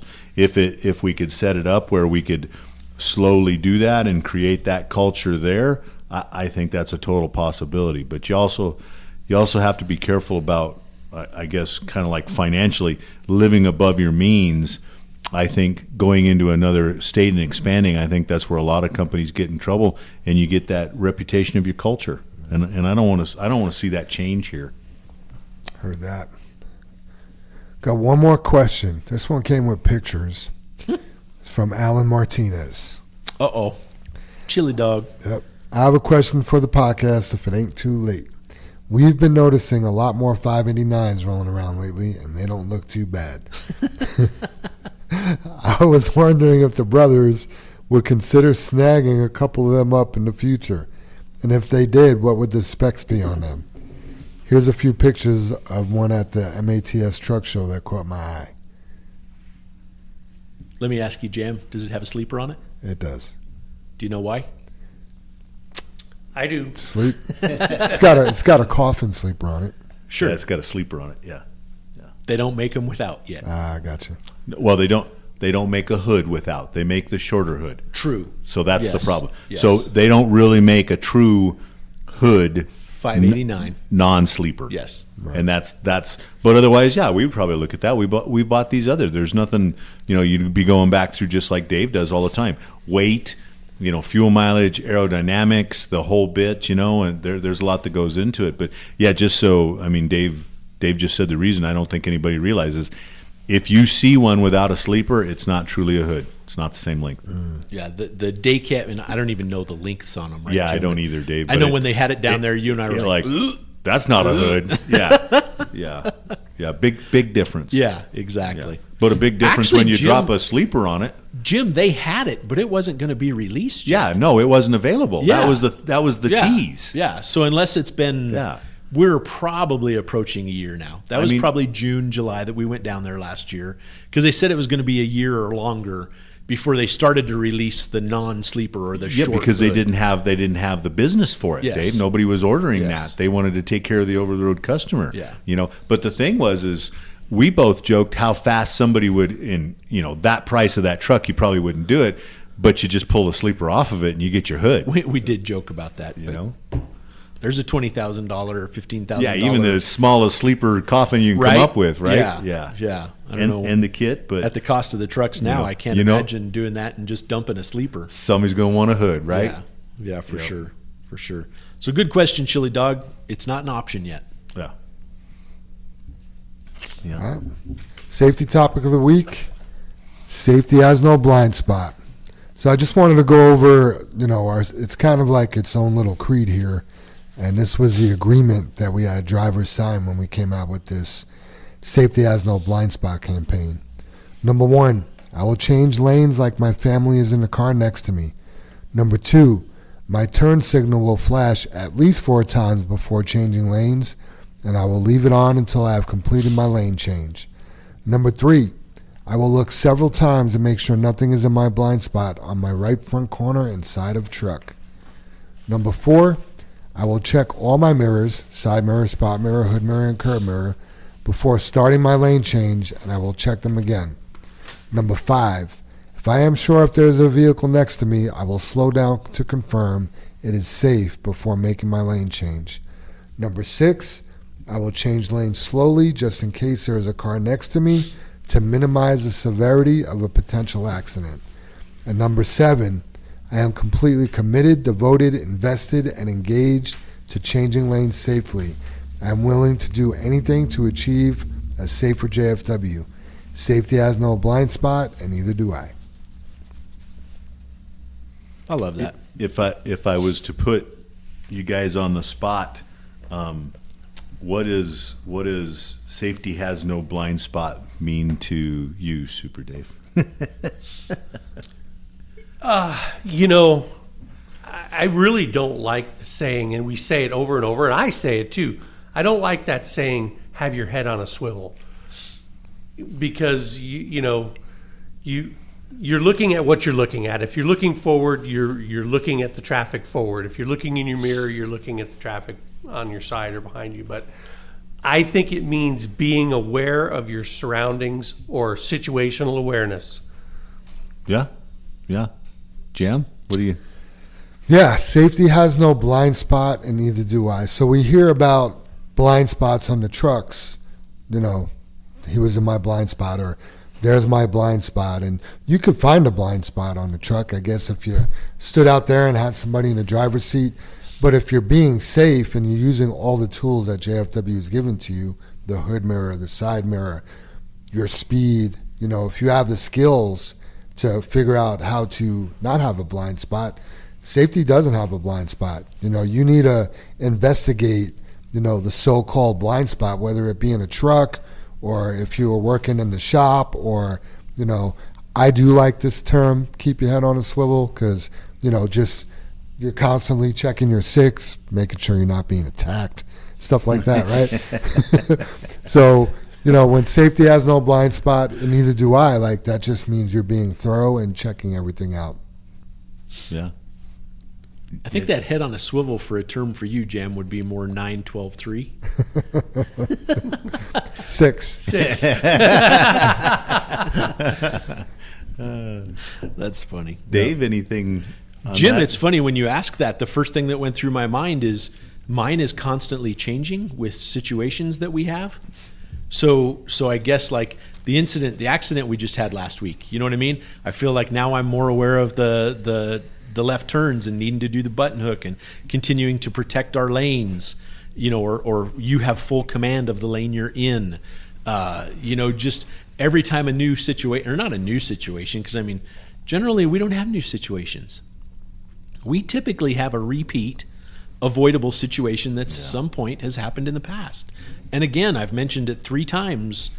This is the purpose of this podcast, right? You know, we talk about, you know, Jam said you like the term head on a swivel. I don't like that because I don't know what that means, or I worry some people don't know what that means. You know, and we learned that from Mick, Super Dave. Well, you need to have your head on a swivel. Yeah, make it go. What does that mean? Well, you need to look around. What does that mean?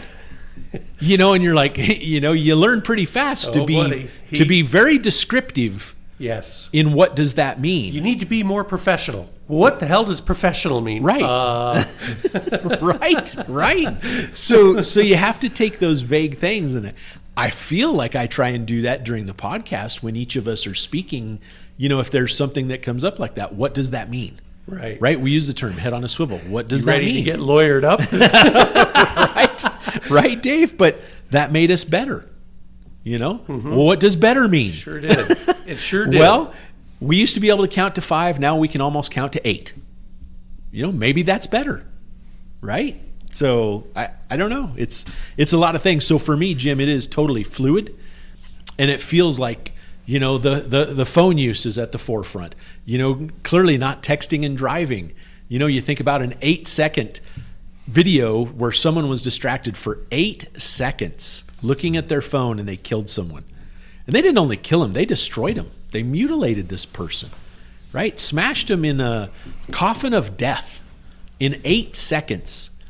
You know, we could pause and go silent for 8 seconds and pretend we just watched that video and that guy killed that guy. Mm-hmm. You know, just that fast. Or we could count. Yeah. 1 1,000, 2 1,000, 3 1,000, 4 1,000. How many people are on their phone? 6 1,000, 7 1,000, 8 1,000. Boom. How many people were just distracted that long not looking at the road? And yes, I did purposely skip one in there because that was the 1 second that I was talking.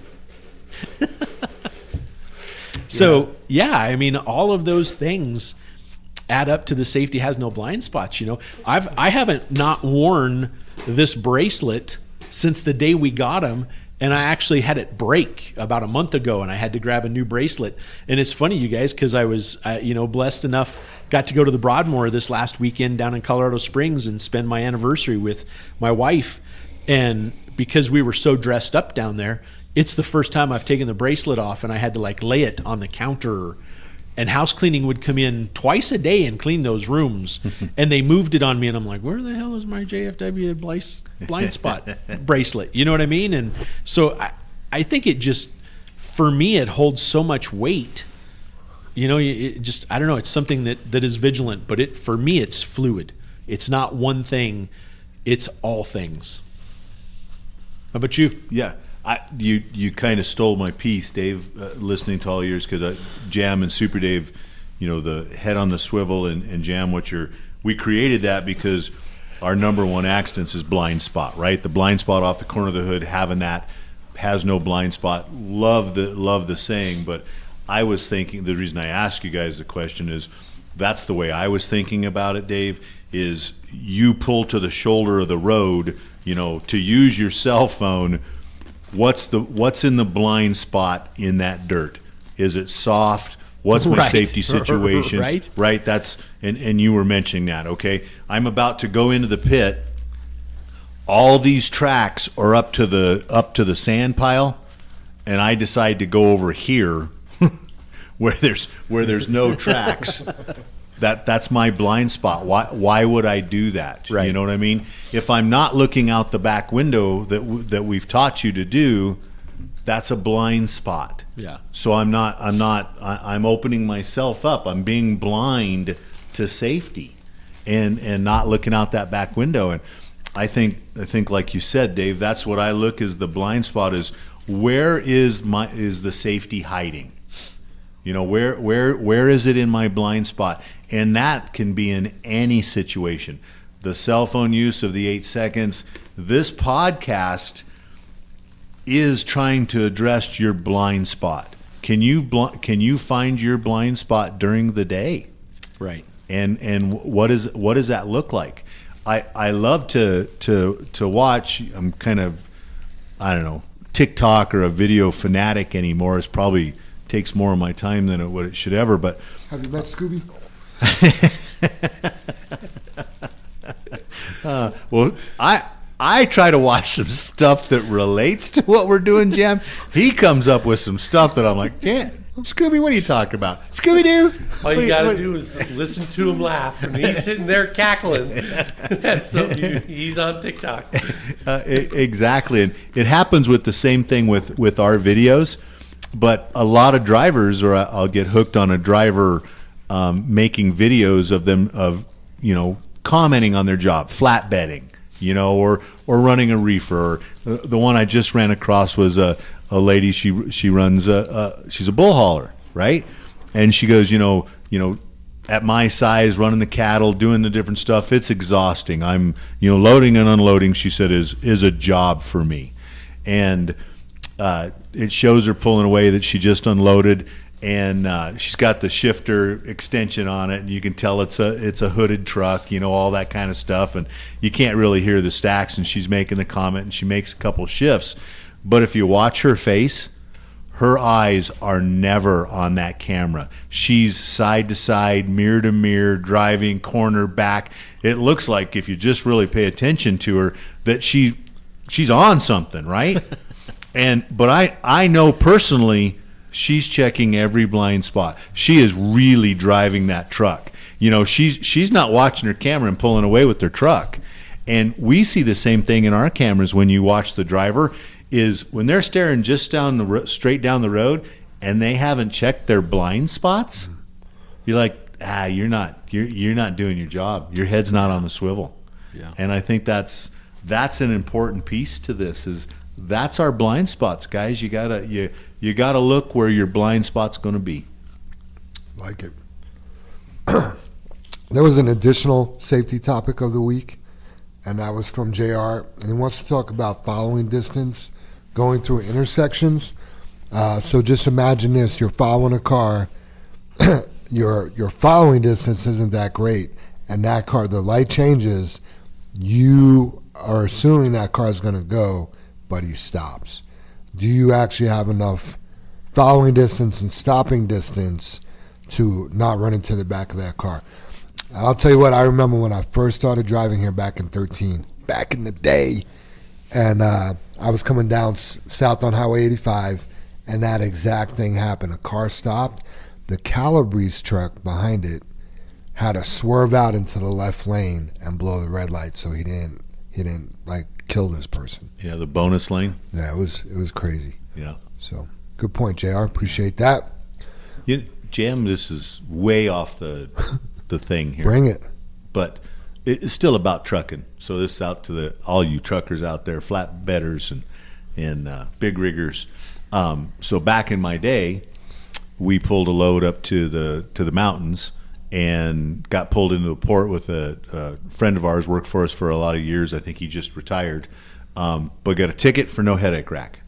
And was at the port at Dumont, and we were able to, me and Ron was the driver's name, another driver's name, we were able to, there at the port, somebody just tossed it off or whatever, but we were able to take a couple pieces of wood, drop some 2x4s in the stake pockets, nail the plywood to the front of the trailer, and the state patrolman was like, well, that's better than nothing, and you've already got a ticket, so see you guys, let us go.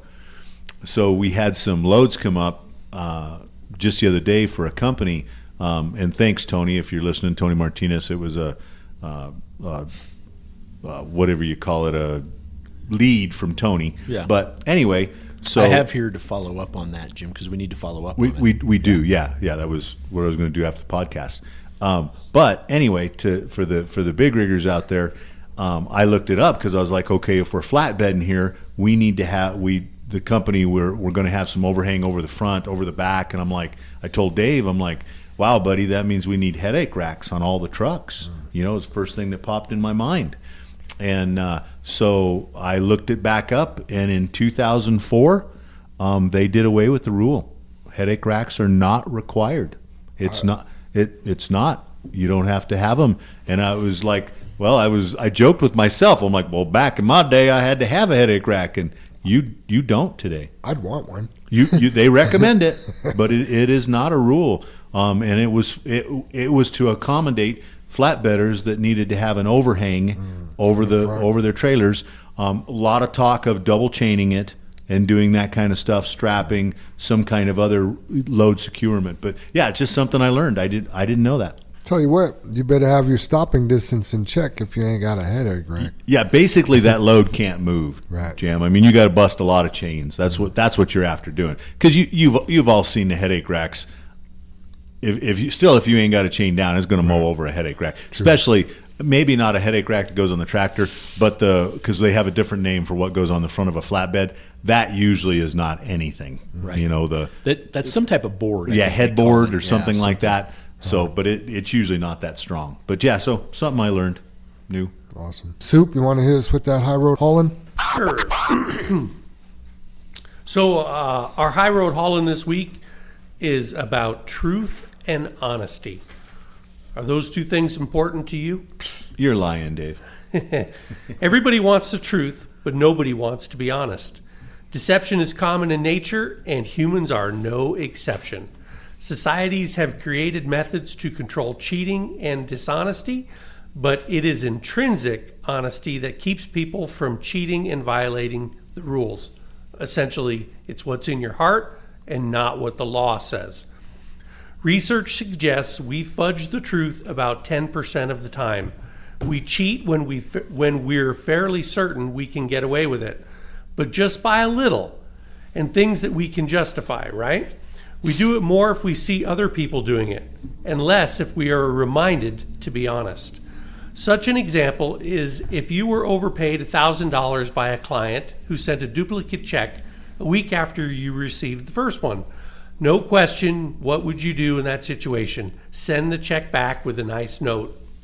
But then there's the time in McDonald's drive-thru when the cashier gave you $1 too much change, and the line had been so long, and it is easily justified not to go back and return it. What about when your 6-year-old inquisitively asks if your old dog, really just went to sleep, or did you kill him?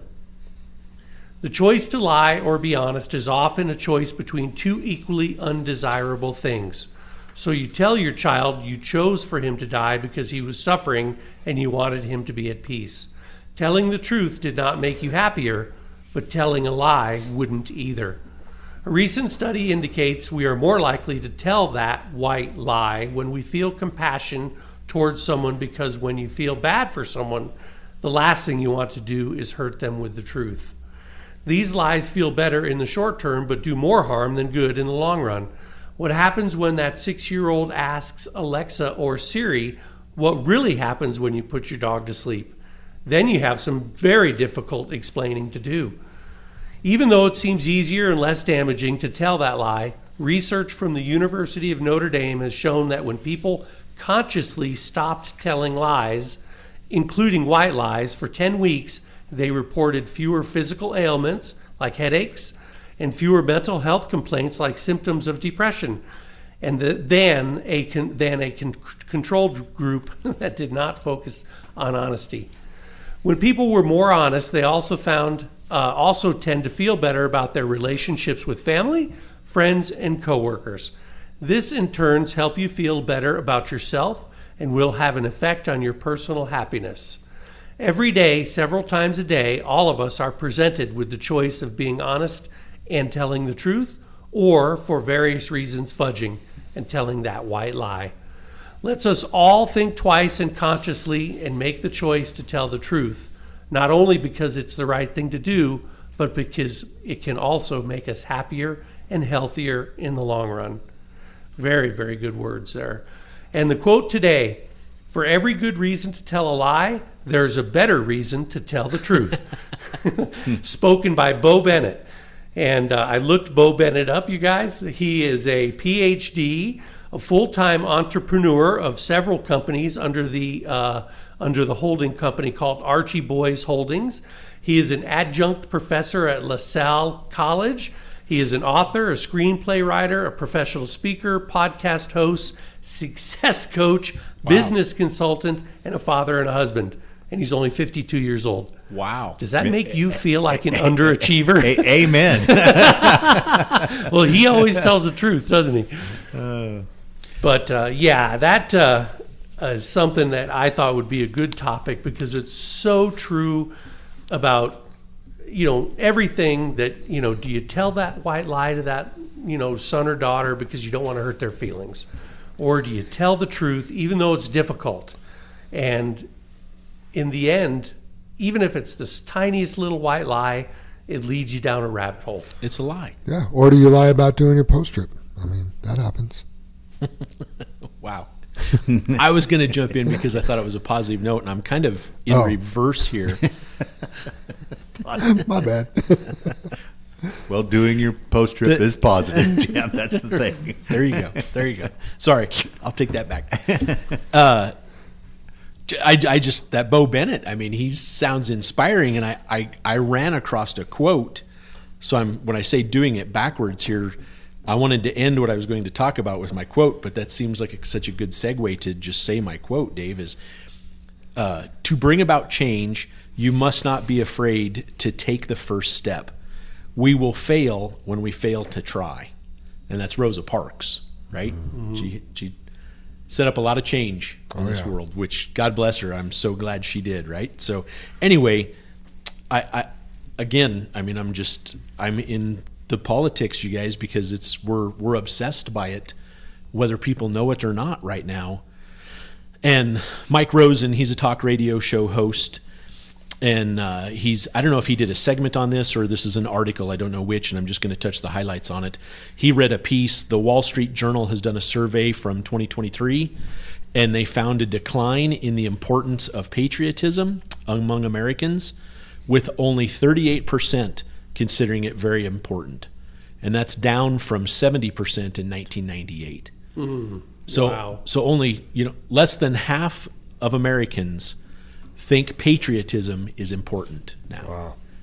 And when I saw that, I was like, 38%. That's dumbfounding. And I do find it interesting because I've said I feel a lot of that changed after 9/11, right? I mean, there were flags on every street, every house after 9/11. We were about as patriotic as we could get, I feel.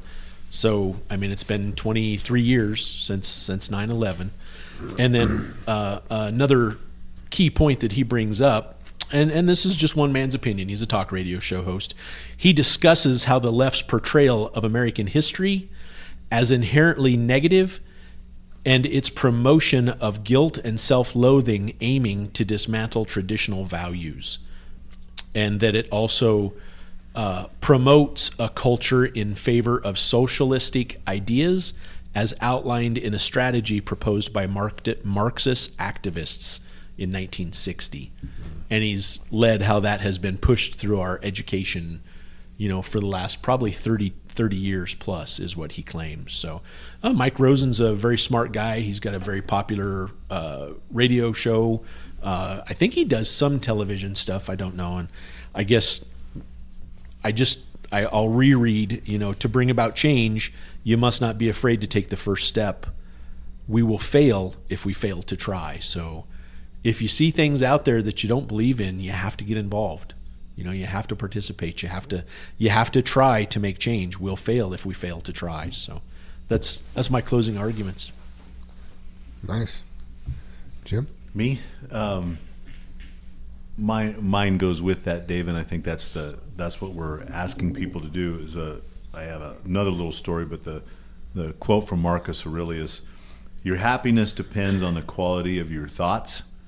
And when Dave talks about the voting and different stuff like that, we want you to think, which is your thoughts. We want you to think about being involved and then doing it, because you got to think about the quality of your life right now, and what your future of your kids.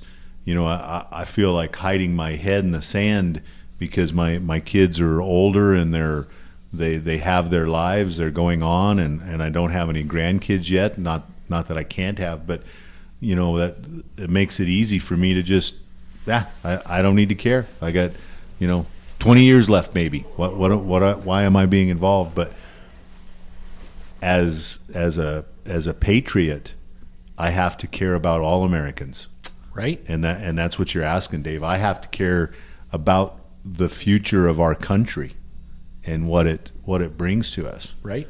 And my little story, and I don't know if we've ever done it before because it seemed familiar, but have we ever talked about the kid that was born with no left arm and his parents put him in judo?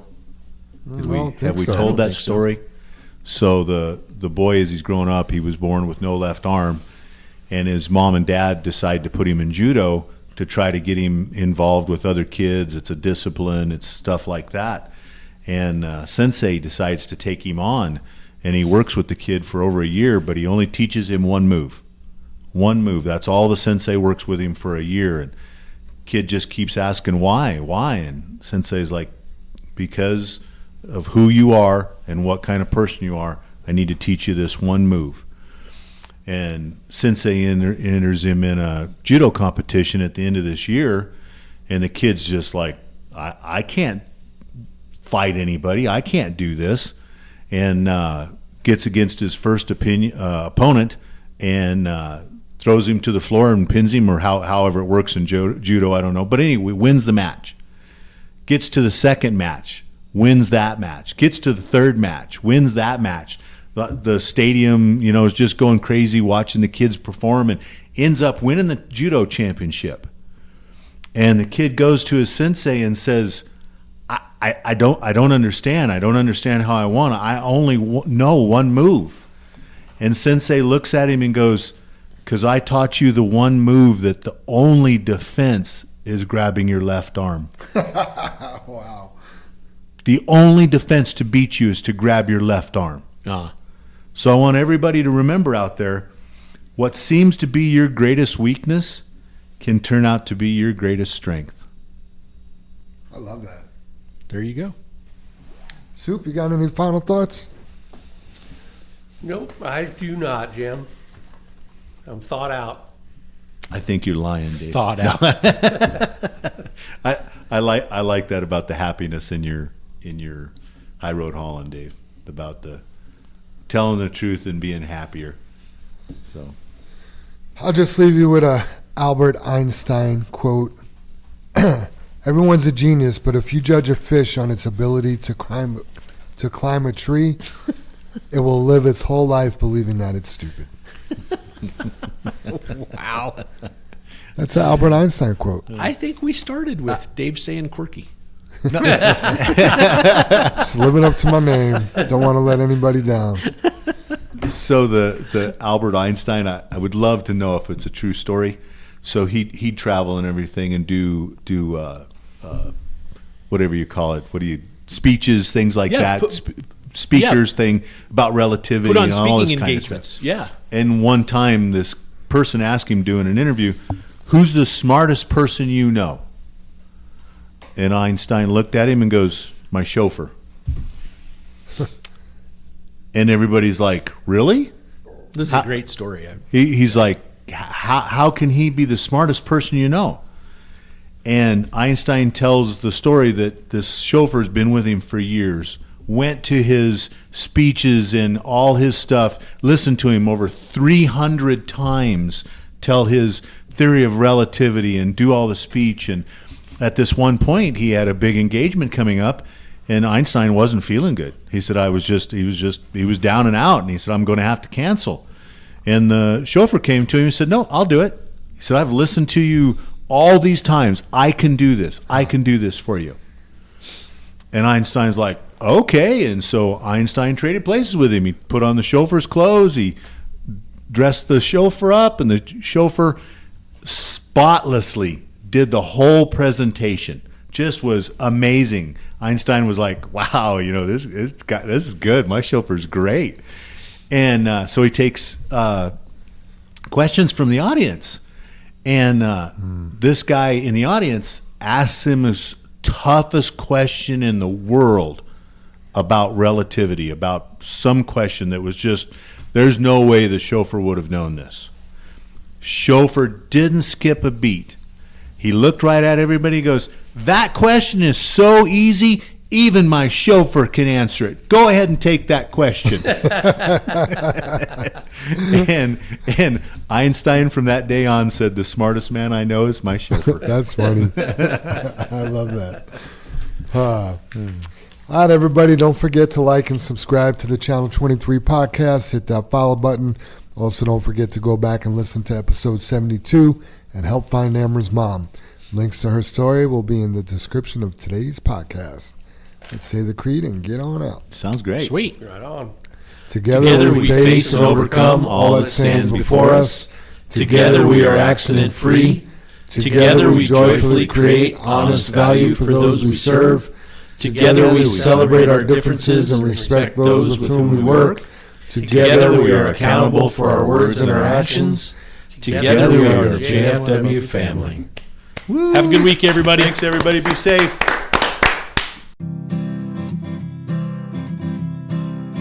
I see those big, bright, shiny red trucks just a trucking down the road. Those big, bright, shiny red trucks just a looking for another load. Well, it's a family tradition, any Rocky Mountain day. Our fathers before us showed us the way.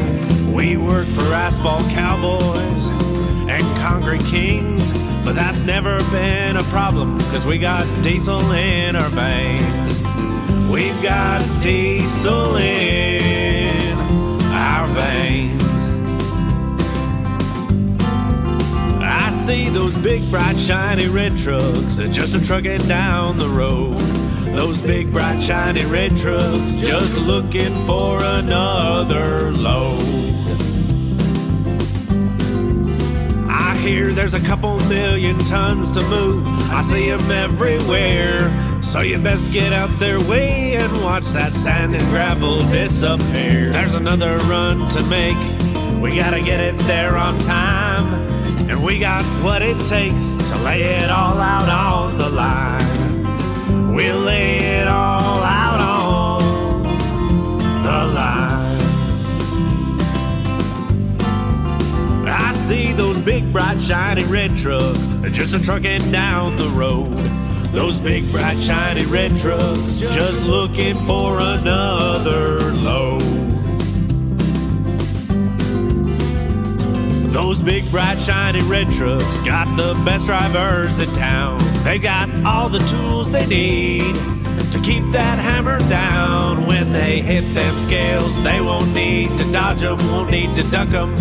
They just keep that hammer down, and they keep that diesel trucking. Keep that hammer down, and keep that diesel trucking.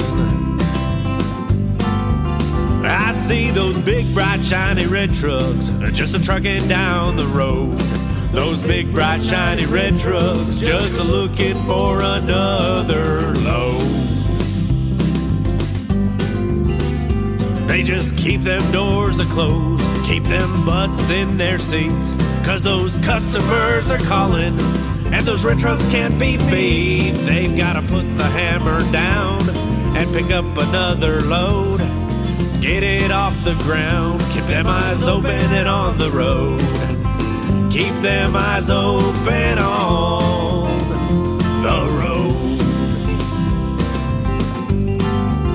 I see those big, bright, shiny red trucks just a-trucking down the road. Those big, bright, shiny red trucks just looking for another load. Breaker 23, anybody got a copy on that Channel 23 podcast? Welcome, and thanks for listening.